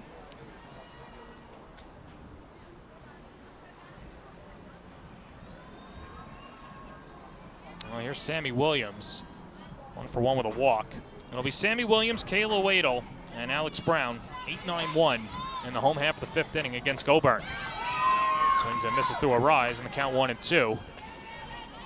Pretty cool moment yesterday for the New York Rise, going to the New York Mets Atlanta Braves game at Citi Field. Sammy's brother Luke playing for the Atlanta Braves. Got to see them as that strike is dropped but completed, as Cody throws it over to first and Williams is down. The cool thing about the Williams family dynamic, and we'll show you a picture tomorrow of it, is that not only is Luke playing in the major league, Sammy also works for the Chicago Cubs as well in their analytics department. So you talk about growing the game. She's trying to grow a championship, and I'm sure she probably knows her brother's spray charts better than he does. I wonder if she uses that against him in family discussions. Like, hey, I know that you're hitting this percentage on the low outside pitch, so don't say anything mean to me or I'll tell all of your opponents that. Yeah, that's... I wonder if there's NDAs signed or... I don't know. We might have to investigate this a little bit further. Hey, double play is back. Where have you been? So the count 0-2. So this is Sophia Nugent who's pinch hitting for the Rise, and Nugent sprays it foul. Count 0-2. Pinch hitting for Kayla Wadle. And you wonder if this is just a coach's decision and perhaps Wadle might have been shaken up on that fly ball in right field. It's interesting. I'm not sure what it is, but it could be just a pinch hit in a situation, give a new batter eyes at the plate. And so we'll see how it pans out. Bottom of the 5th. Tie game, brand new ball game after the inside the park home run. Well, Nugent grew up in Seal Beach, California, started her career at Oklahoma, then finished at Tennessee, playing the last 3 seasons. 2024 All-SEC second team selection. 1-2, line foul. We'll do it again.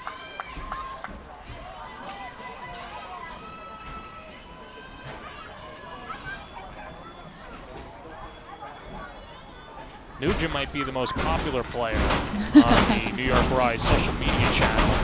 She does her makeup so pretty. I really want her to show me how to do it because I put on a little bit of mascara and I can't figure out the intricate details that Nugent does. So 10 out of 10. Highly recommend you all go check that out. Now, if you could take one of her abilities in the makeup department, what would you take? Oh, her eyeshadow. I can't do eyeshadow like that. And she comes up with different color schemes and it's not a smoky eye. No, it's a beautiful, I don't even know what she would call it. We'll have to ask her. Out to shallow center. Bruni's there, makes the catch. 2 up, 2 down to begin the home half of the 5th. Third base, number 25, Alex Ware.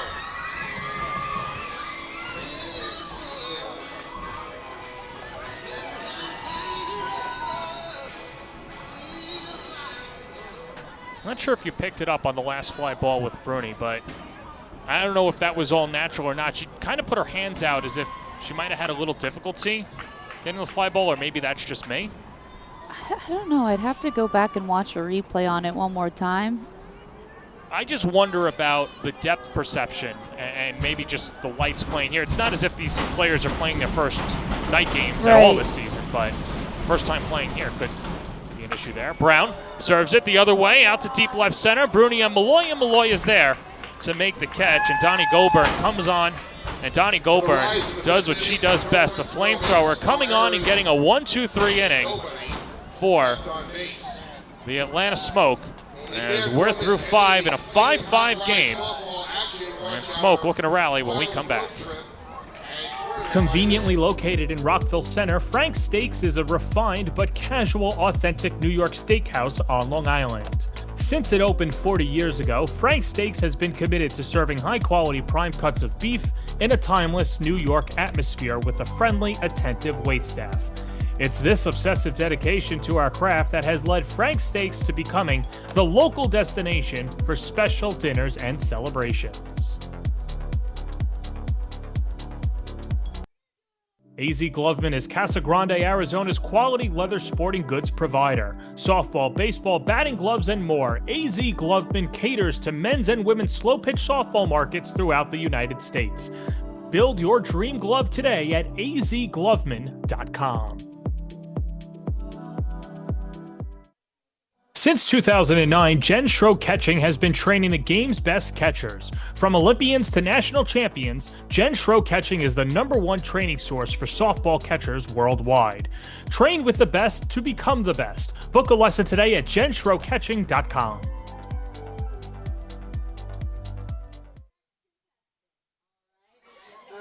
Well, good sign there. Kayla Wadel's back out in right field, so it was just a normal pinch hit for Sabrina Nugent. Yeah, I like that move there from Michaela Transu just to try to switch things up a little bit. Tie game, bottom of the 5th inning, get a new bat in the order, see if they can shake some things up, and then you put your outfielder back where they started the game.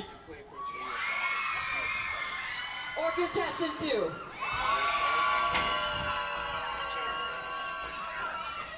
So we'll get a pinch hitter for Atlanta. It'll be Coco Woolley, middle infielder from Texas A&M.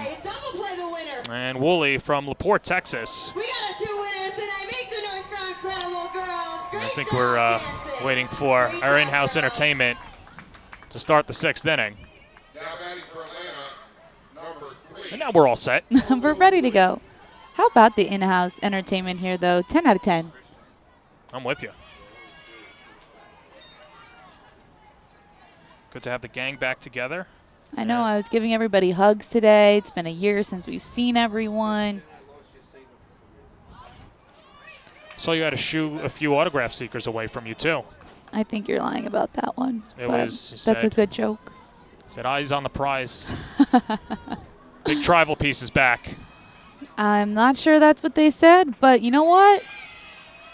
Boost my just ego a little bit. Ford just missing on the inside fastball. And so the count 1-2.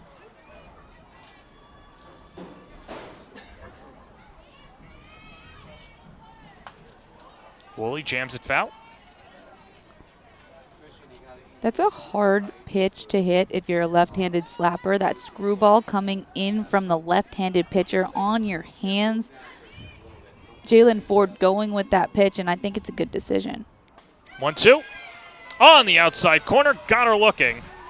Second K for Ford and 1 away to begin the 6th. How about that sequence, though? As we just said, the screwball on the inside part of the plate, and then with 2 strikes, she goes with the curveball on the outside part of the plate. McKenna Smith, again, doing a great job of framing that ball to get the strikeout for Jalen Ford. Back to the top of the order. Lorraine Espinoza, hitless in 3 at-bats, reached on an error back in the 2nd.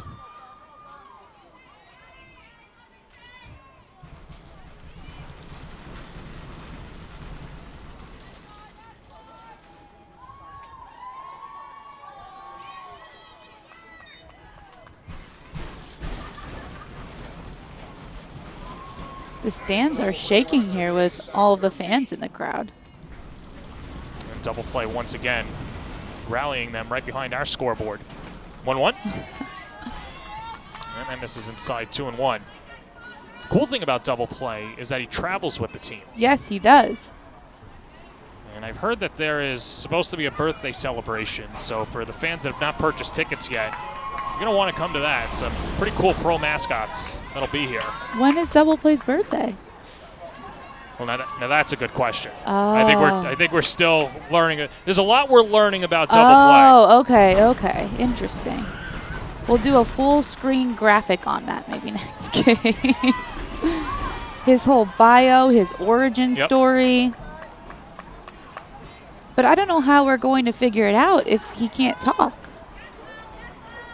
I think we need to have like a Breaking Bad situation where you've got the letters in the alphabet. Oh, got you. Okay. That's how we communicate with double play. Little spinner to short. Lair charges, fires to first, not in time. Spade with the scoop, but not in time to get the speedy Espinoza. And Atlanta's got a one-out base runner. Jalen Ford throws that screwball into left-handed hitters, and Espinoza gets jammed on it. Laird, though, trying to come around this ball. I would have liked to see her go right at it and then make the throw. Still a great play, but Espinoza too quick on that one. Here's Morgan Howe, solo home run and banged a double off the wall back in the 5th inning.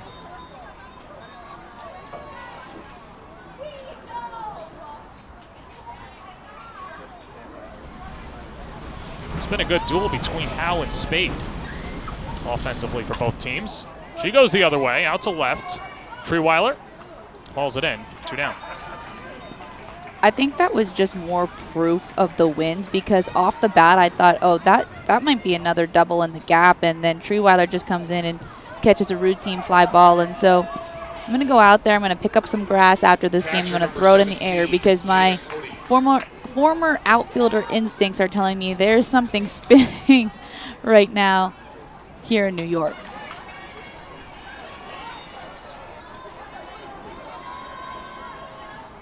Certainly been a week for the duality of the weather. There's Jada Cody behind in the count, 0-1. Swing and a miss. And the count 0-2.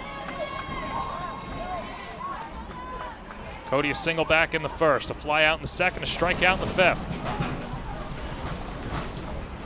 0-2, just off the plate. Jalen Ford trying to sell that one. Definitely way outside, but that's where you want an 0-2 pitch. She's been nibbling. 1-2. Got her. Good drop ball by Jalen Ford to get Cody swinging. 2 strikeouts in the inning for Jalen Ford. As we got a 5-5 game going to the bottom of the 6th, the Rise look to rally here at Bill Edwards Stadium. All right, look, I'm actually up here because I'm College planning is a complex, multi-year journey requiring academic and standardized test success, resume building, and sensible college selection, as well as application savvy. Our college readiness services are designed to help you start early, stay organized, and navigate the critical process with confidence. With college admission and financial advising and ACT, SAT test prep, visit methodlearning.com today. At Just Bats, our business strategy is simple. Get the perfect bat for you on time, every time, exactly as you promised. We not only provide you with the baseball bats and softball bats, but we also provide you with a winning experience and a promise like nobody else. Free shipping both ways, expert customer service, same-day shipping up until 7 p.m. Central Standard Time, on time, every time, exactly as promised at Just Bats.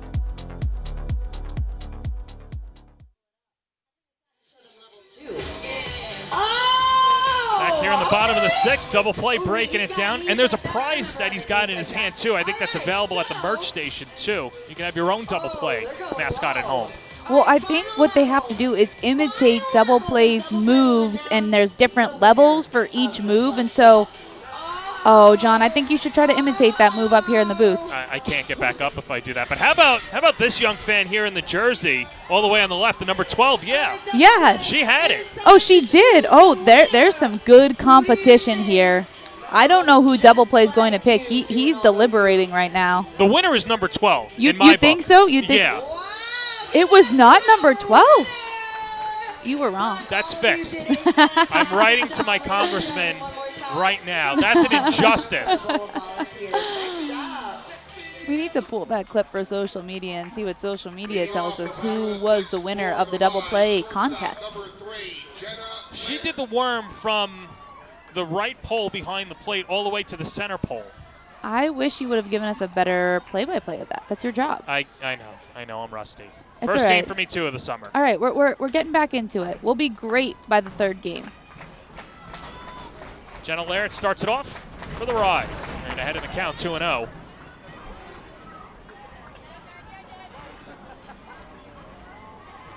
Jenna Laird, Riley Blampede, McKenna Smith up against Donnie Goldberg. Came on last inning. Got a strikeout and a couple of flyouts. Pours in a strike, 2-1.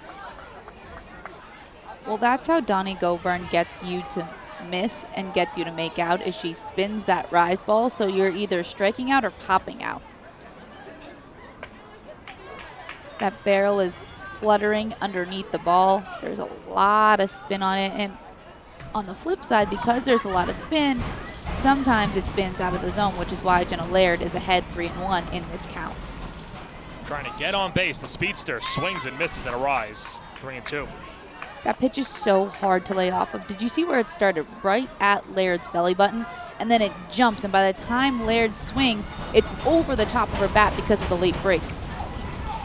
3-2 on the way.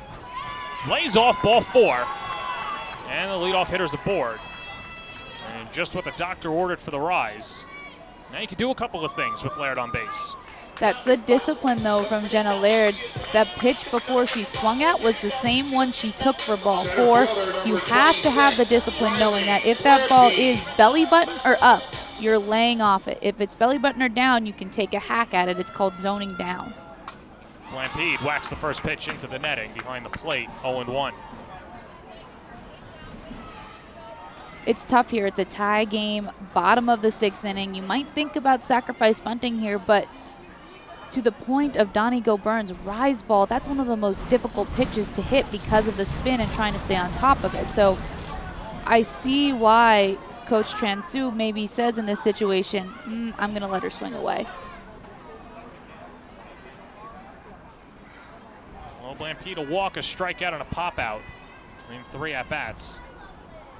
1-1, she's swinging and takes inside, 2-1.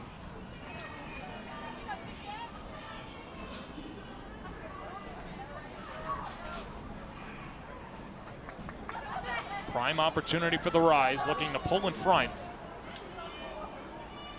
2-1. That's lined into left field, a base hit, and the line keeps moving.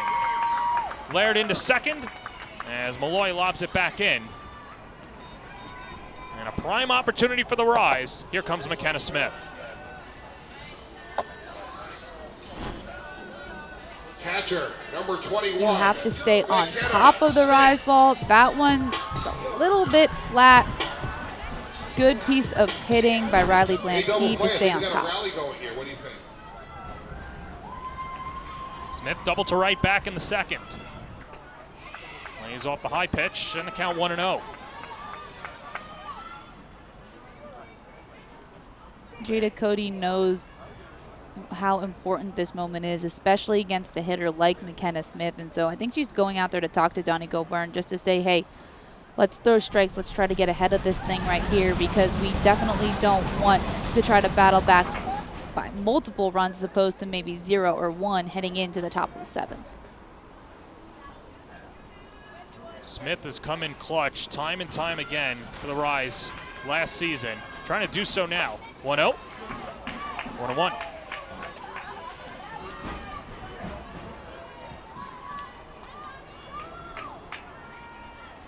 Kenna Smith joining the team today.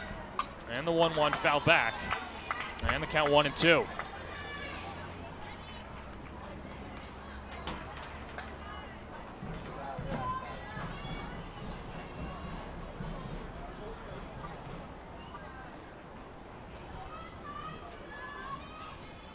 Feels like the cavalry's coming back for the rise, and Smith being one of them as she drives it foul down the right field line. And the count stays at 1-2. Well, you mentioned how this rise team has been either all or nothing. Getting players like McKenna Smith back in the lineup adds another one of those big bats to help in this situation where you can pass the bat to more than just one really good hitter. 1-2 in the dirt, goes to the backstop, and everybody moves up a base. Laird to third, Blampede to second on the wild pitch, and the count is 2-2.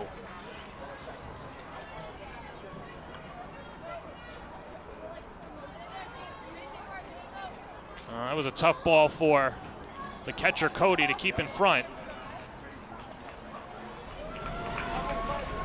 And so a fly ball gives the rise the lead. 2-2 pitch. Outside, that goes to the backstop. Here comes Laird charging for the plate. There will be no throw, and the rise go in front. On the back-to-back wild pitch, Laird scores 6-5 New York. With the spin that Donnie Go-Byrne has on her ball, wild pitches tend to happen. Jenna Laird saw it occur in the pitch before, so she's ready at third base. As soon as that ball's released, she sees it gets away from Cody. She finds her way crossing home plate. And Smith pops it up. And it'll go foul.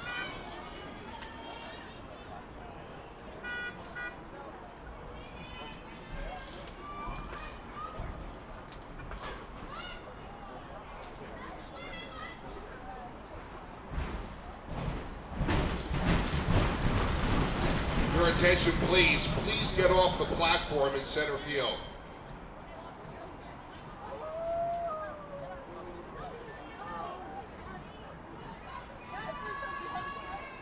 Well, the count remains full to Smith as New York looks for insurance.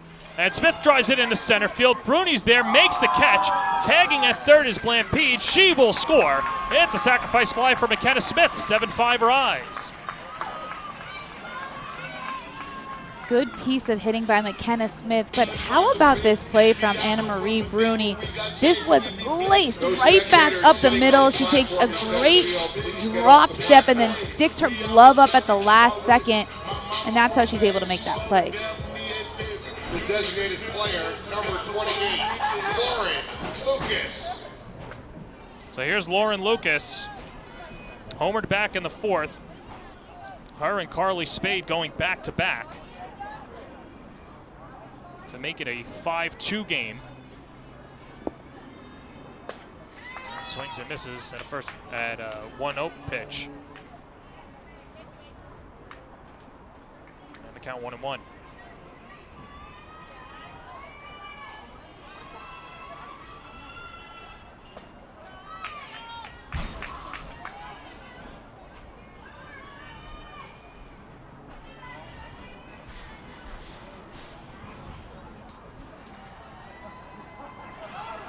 Well, walks will kill you, Maria, and the Rise taking advantage of the leadoff walk and then back-to-back wild pitches to put an insurance run on the board.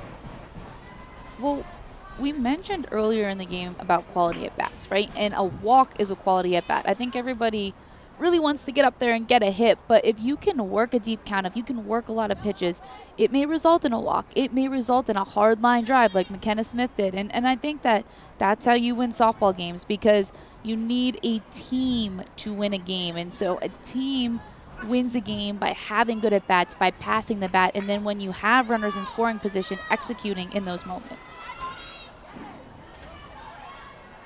1-2 coming. Cute foul.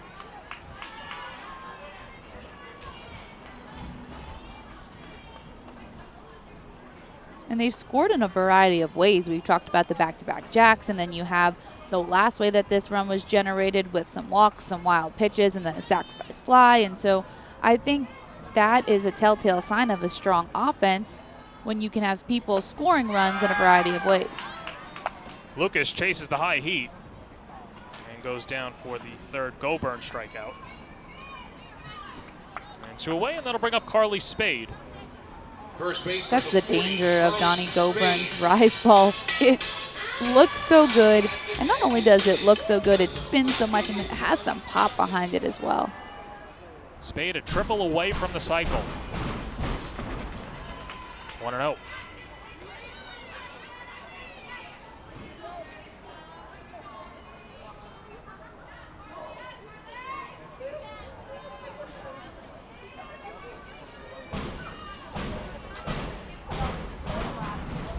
Swing and a miss, and the count 1-1.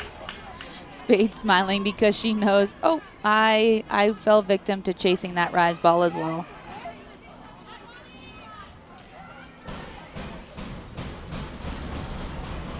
So 1-1. 1-2.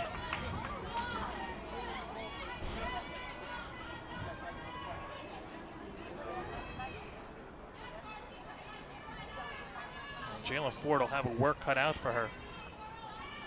In the top of the 7th, 4-5-6 2 up. As Go-Burn pounds it in for a strike. And that does it for New York in the 6th. But taking advantage, a leadoff walk and back-to-back wild pitches as New York looks to take the 2025 home opener when we come back. Conveniently located in Rockville Center, Frank's Steaks is a refined but casual, authentic New York steakhouse on Long Island. Since it opened 40 years ago, Frank's Steaks has been committed to serving high-quality prime cuts of beef in a timeless New York atmosphere with a friendly, attentive waitstaff. It's this obsessive dedication to our craft that has led Frank's Steaks to becoming the local destination for special dinners and celebrations.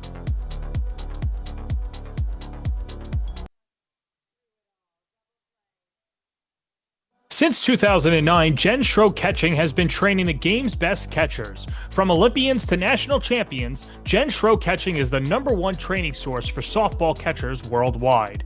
Train with the best to become the best. Book a lesson today at jenschroecatching.com. With proven day programs, routines, and expert coaching, Camwood Elite is the one-stop shop to improve your game or pick up some of the elite equipment in the nation. From pro-grade game bats to elite training, check out camwoodbats.com today.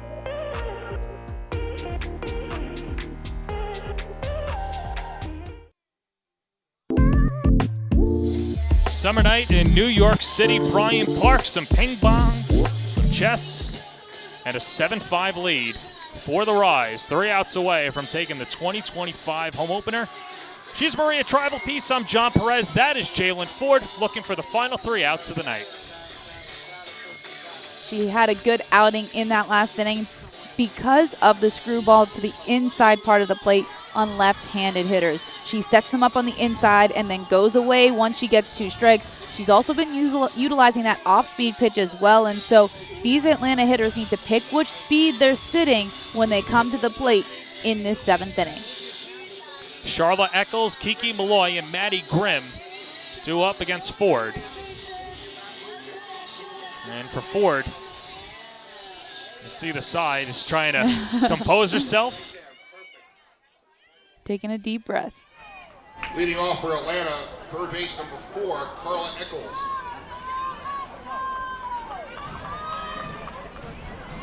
So here's Charlotte Eccles, singled back in the first, but then a ground out and a pop out. And ahead in the count, 1-0. There's that off speed from Ford right away.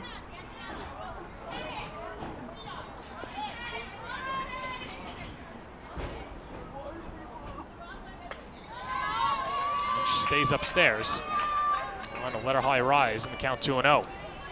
Atlanta needs base runners in this scenario, and so you don't want to give Ford anything. 3 straight out of the zone. If you're Eccles, I'm taking all the way on this 3-0. I might even think about taking 3-1 if it gets to that point.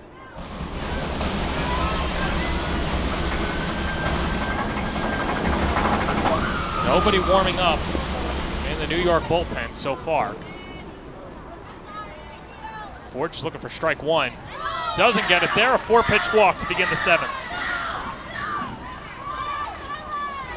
Hey fans, the Rise will be signing autographs after tonight's game. Please line up outside the first base bullpen after the game. Well, a clutch walk for Eccles, who really knows her zone and doing a good job to get on base. And now here's the tying run in Kiki Malloy. 1 for 2 on the day. Takes a healthy cut, 0-1. Left fielder number 9, Kiki Malloy. What no softball team wants to hear, that Kiki Malloy is the tying run at the plate. The way that she's wreaked havoc against defenses her entire career. Jalen Ford gets a good, healthy cut from her on the first one. Now she goes to 1-1, and so I'm interested to see if Ford goes back to that high heat like she had on that first pitch.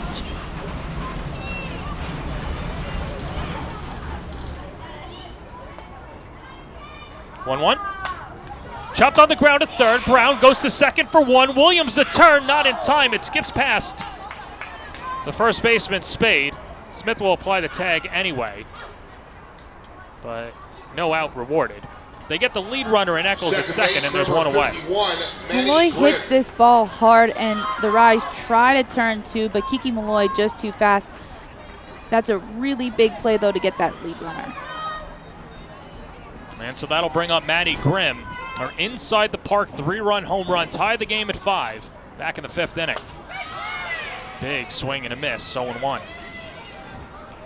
Jalen Ford seems to be bringing a little bit more oomph in this inning, especially on that rise ball, getting these Atlanta hitters to chase it. 0-1, 0-2.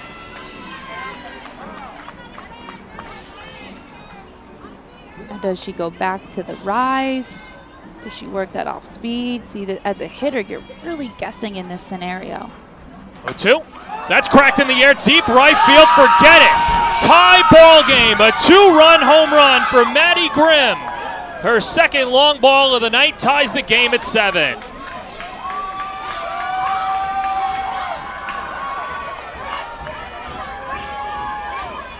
Right before this pitch, I said that the Atlanta hitters were guessing off of Jalen Ford, and Maddie Grimm said, listen, I'm not guessing on anything. I know exactly where that ball is going, and it is way over the fence. That's where it's landing as well. A big swing from Grimm to tie this game up. Figured she wasn't going to exert as much energy as she had to do on the last Shortstop, home run. number 32, McKenna Dowell. She almost hit that ball off the facing of the wall at the basketball arena. Well, she just wanted to prove to people that not only could she hit one inside the park, she could hit one out of the park as well. Speed and strength. Maddie Grimm. So we're back to square one in the top of the 7th inning. And the 1-0, wave and a miss. Count 1-1. There's that off speed from Jalen Ford.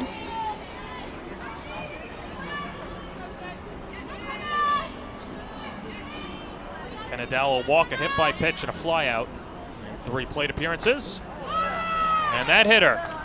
Second time that she's been plunked today. That's the risk you run when you throw inside to left-handed hitters. Coming from Jalen Ford, the left-handed arm. See Dow not really moving, but getting clipped a little bit on that arm guard. Michaela Transure going out there, just trying to give her pitcher a blow, get on the same page.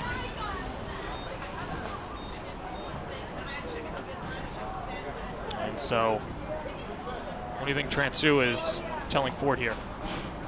I saw her signaling with the arm circle motion, so I think she's probably just telling her, okay, just throw your pitches, throw your pitches. You've hit a couple batters, so make a minor adjustment. I think the thing with these Atlanta hitters is that they're not going to move, right? They're trying to take up space in that batter's box. So Jalen Ford, you've been playing this game a very long time. You have the capability to make sure that you place the ball just a little bit more over the plate so that it's not beating people. Now batting number 5. Elizabeth Mason sprays it foul off to the right side. Mason with her second plate appearance of the evening. Came on as a pinch hitter back in the 5th inning and flew out to center.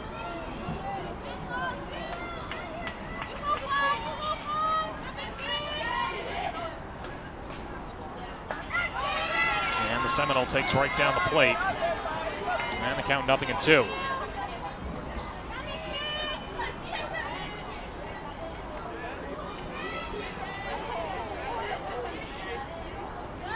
In the dirt, Smith keeps in front, 1-2.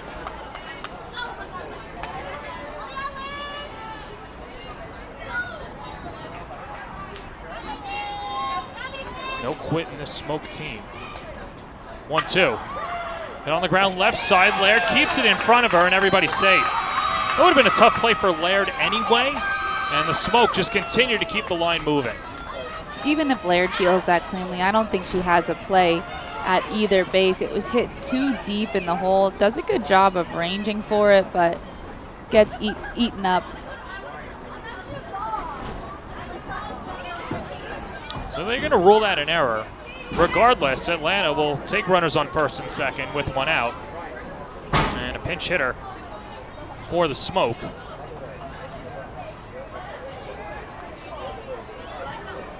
It looks like it's going to be Taylor Kraft, the former Minnesota Gopher.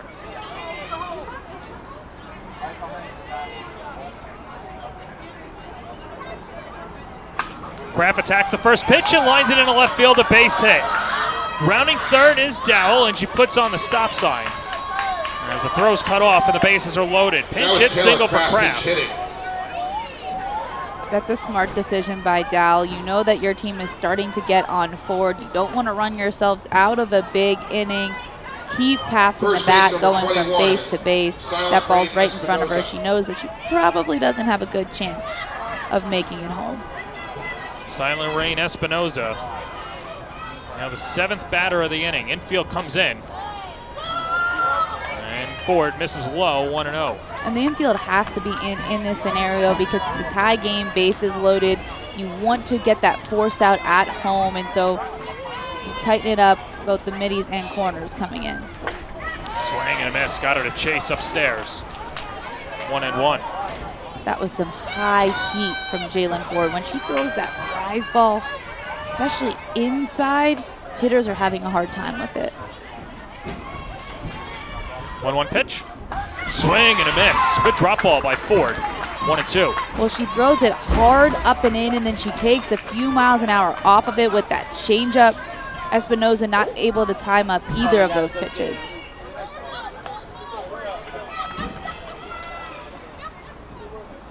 One-two. Got her. Big time K by Ford, and there's 2 down. What a beautiful pitch sequence. The rise ball hard up, change up a little bit lower, and then a perfectly placed strike Right fielder number 47, on the inside corner. Morgan Howe. And so this will bring up Morgan Howe. 2 for 4 on the day, a solo home run and a double. Came around to score twice. Atlanta's got the bases loaded in the first pitch. This is inside, 1-0. That one came close to hitting how it looked like. And it's tough because when Ford locates that pitch, it's difficult to hit, but she just misses.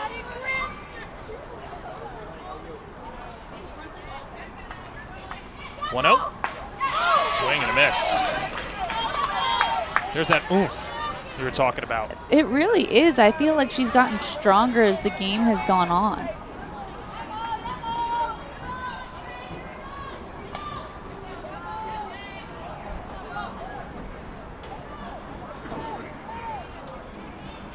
One coming.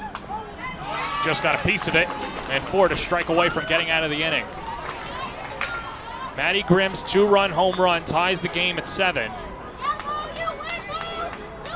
As Atlanta is trying to get over the hump.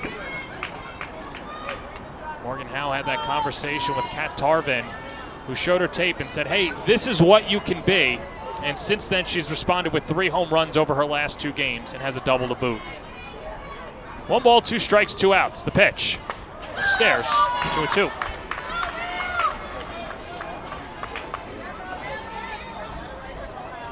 It depends on how much confidence Ford has in that off-speed pitch of whether or not she goes to it on 2-2. She just set her up with that high rise ball. Now she's been going to the changeup off-speed here. 2-2 coming. Chopped foul. Nope, she goes back inside.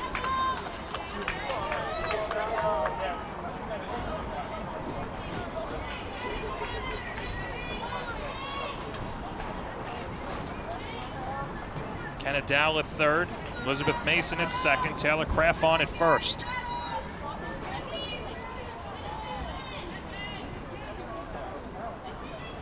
What a fun home opener this has been. Here comes the 2-2. And she stays alive. What an at-bat from Howe, just fighting off the pitches that she doesn't want, hoping that Jalen Ford makes a mistake down the middle.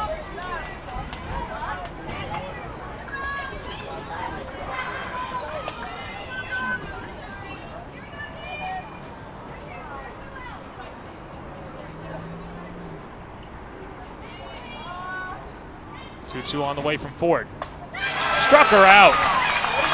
Big time strikeout by Ford, but not before giving up a big 2-run home run to Maddie Grimm, who ties the game. It's a 7-7 game going to the bottom of the 7th as the Rise look to rally on the All Women's Sports Network. At Just Bats, our business strategy is simple. Get the perfect bat for you on time, every time, exactly as you promised. We not only provide you with the baseball bats and softball bats, but we also provide you with a winning experience and a promise like nobody else.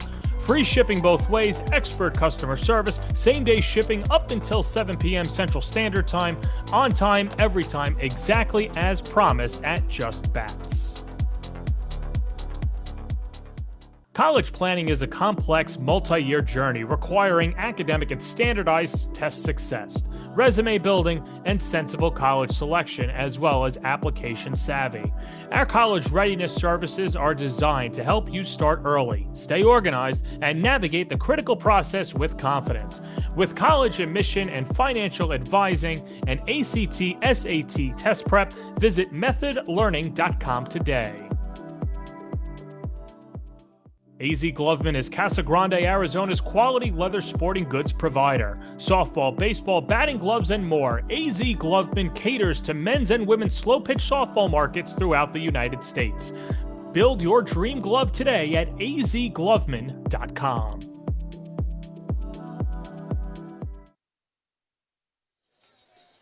Back here at Bill Edwards Stadium, she's Maria Trivalpiece. I'm John Perez. Rise looking to walk it off against Donnie Goldberg. No easy task. Well, this has been nothing but an exciting opening night here between the Rise and the Atlanta Smoke, and so I'm interested to see, does the bottom of the 7th become as exciting as the top of the 7th was? Well, if you're the Rise, and now that you've seen Donnie Goldberg now going into the second time through the order for her, what are you expecting up at the plate? Well, I think you saw it in that last inning. It's that zoning down. You know that she has that Rise ball that jumps through the zone, lay off of it, and wait for one that comes in the zone that you can crush. And that's how Jenna Laird got on base, by laying off that second Rise ball, and she ultimately came around to score.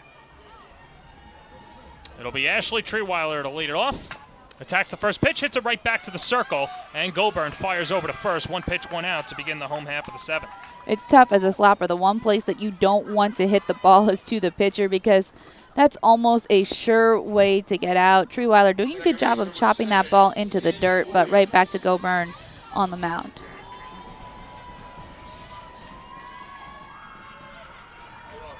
One up, one down. Here's Sammy Williams.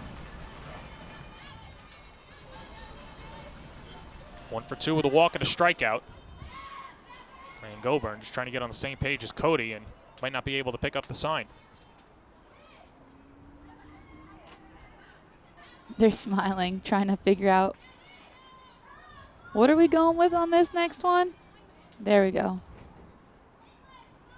I think we're looking at trade secrets here. I close my eyes. I don't want to know.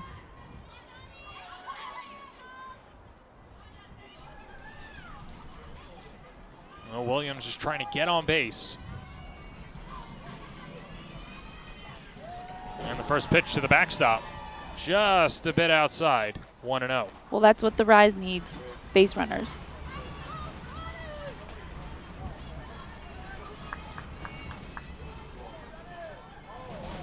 Williams, an impressive resume at Iowa State. 4th year in the pros, 2nd year with the Rise. 2-time Big 12 Student Athlete of the Year. And NFCA First Team All-American.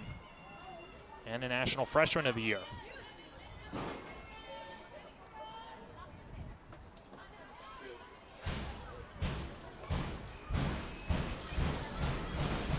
One, 2-1.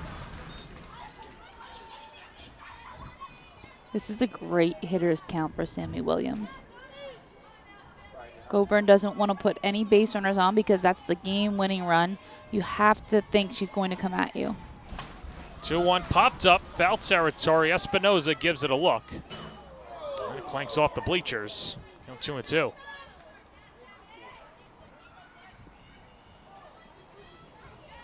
A good hack from Williams. Goburn coming at her as we suspected on a 2-1 count. She takes a healthy cut, but just foul.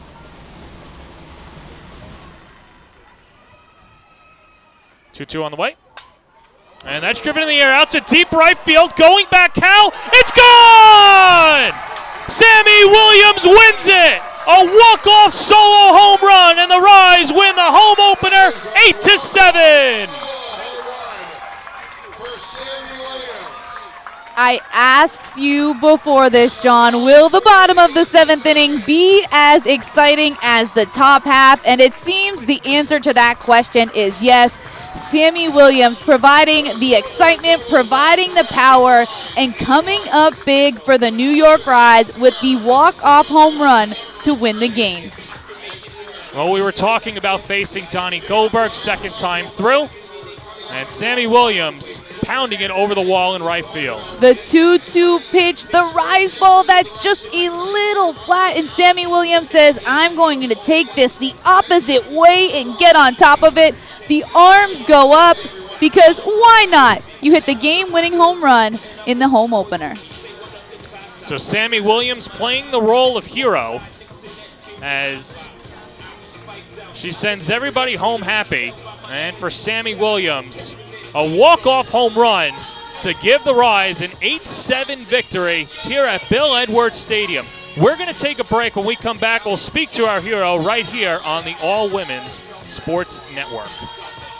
AZ Gloveman is Casa Grande, Arizona's quality leather sporting goods provider. Softball, baseball, batting gloves, and more. AZ Gloveman caters to men's and women's slow-pitch softball markets throughout the United States.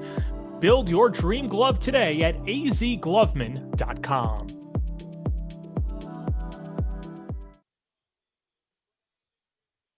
With proven day programs, routines, and expert coaching, Camwood Elite is the one-stop shop to improve your game or pick up some of the elite equipment in the nation. From pro-grade game bats to elite training, check out camwoodbats.com today.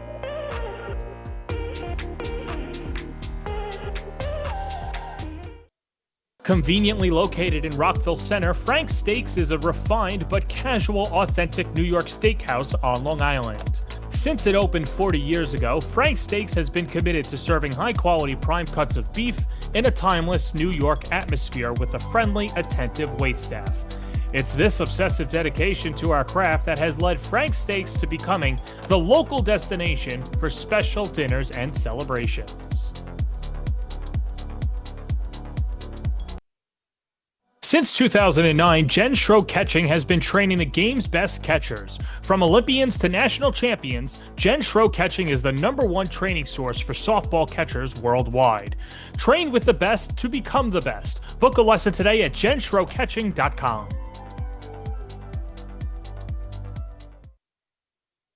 At Just Bats, our business strategy is simple. Get the perfect bat for you on time, every time, exactly as you promised. We not only provide you with the baseball bats and softball bats, but we also provide you with a winning experience and a promise like nobody else. Free shipping both ways, expert customer service, same-day shipping up until 7 p.m. Central Standard Time, on time, every time, exactly as promised at Just Bats.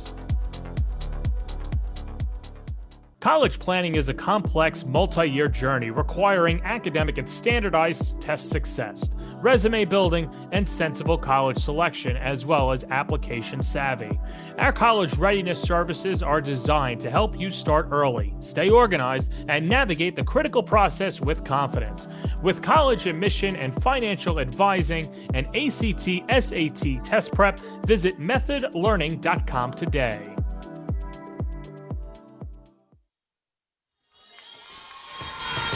The 2025 home opener was a classic here in the Big Apple.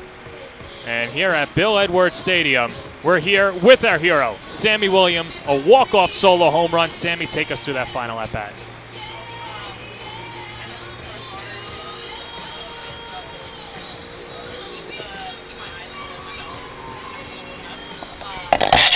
Really just trying to time it up and get on top half. And I felt like the pitch right before that, I just missed it. So I think I was set up to like hit the top half or something that next pitch. What was the conversation like coming in after your team gives up those 2 runs in the top half of the inning? What did you and your teammates talk about to kind of propel you in the bottom half? We just talked about like it's perfect time to do it. Like walk it off, let's go. Have it be fun. Like nothing too crazy. Just like this is a good opportunity to walk it off.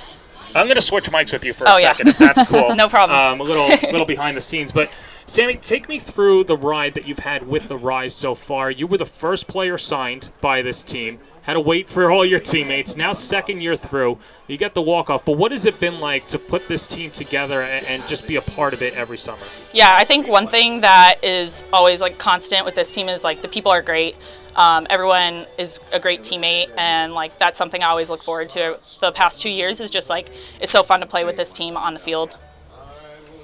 And then I know you said that you thought it was out, maybe you weren't sure when it went over the fence. Can you take us through that moment as well when you're like, oh, wait, this is out, now I can finally put my arms up? Yeah, I'm very superstitious, so off the bat I was like, that might be out, and then I saw it kind of coming down, and I was like, oh no, it might be off the wall, so I'm going to wait for it to go over because I don't want to throw my arms up and hit it off the top of the wall. But I think she just took your job of giving a better play-by-play there than A chair is always open for you, Sammy, whenever you want. But I think you've got a few more games under your belt. I hope so. Well, what a great celebration it was. What a fun home opener it was as well. And Sammy, thanks for the time. Thank you. Appreciate Thanks it. for having me. That's Sammy Williams, our hero of the game, and that's going to put a bow on the 2025 home opener for our entire crew. Led by T&D Sports and the All-Women Sports Network. This is John Perez saying so long from Bill Edwards Stadium. This has been a presentation of AFP Softball on the All-Women Sports Network.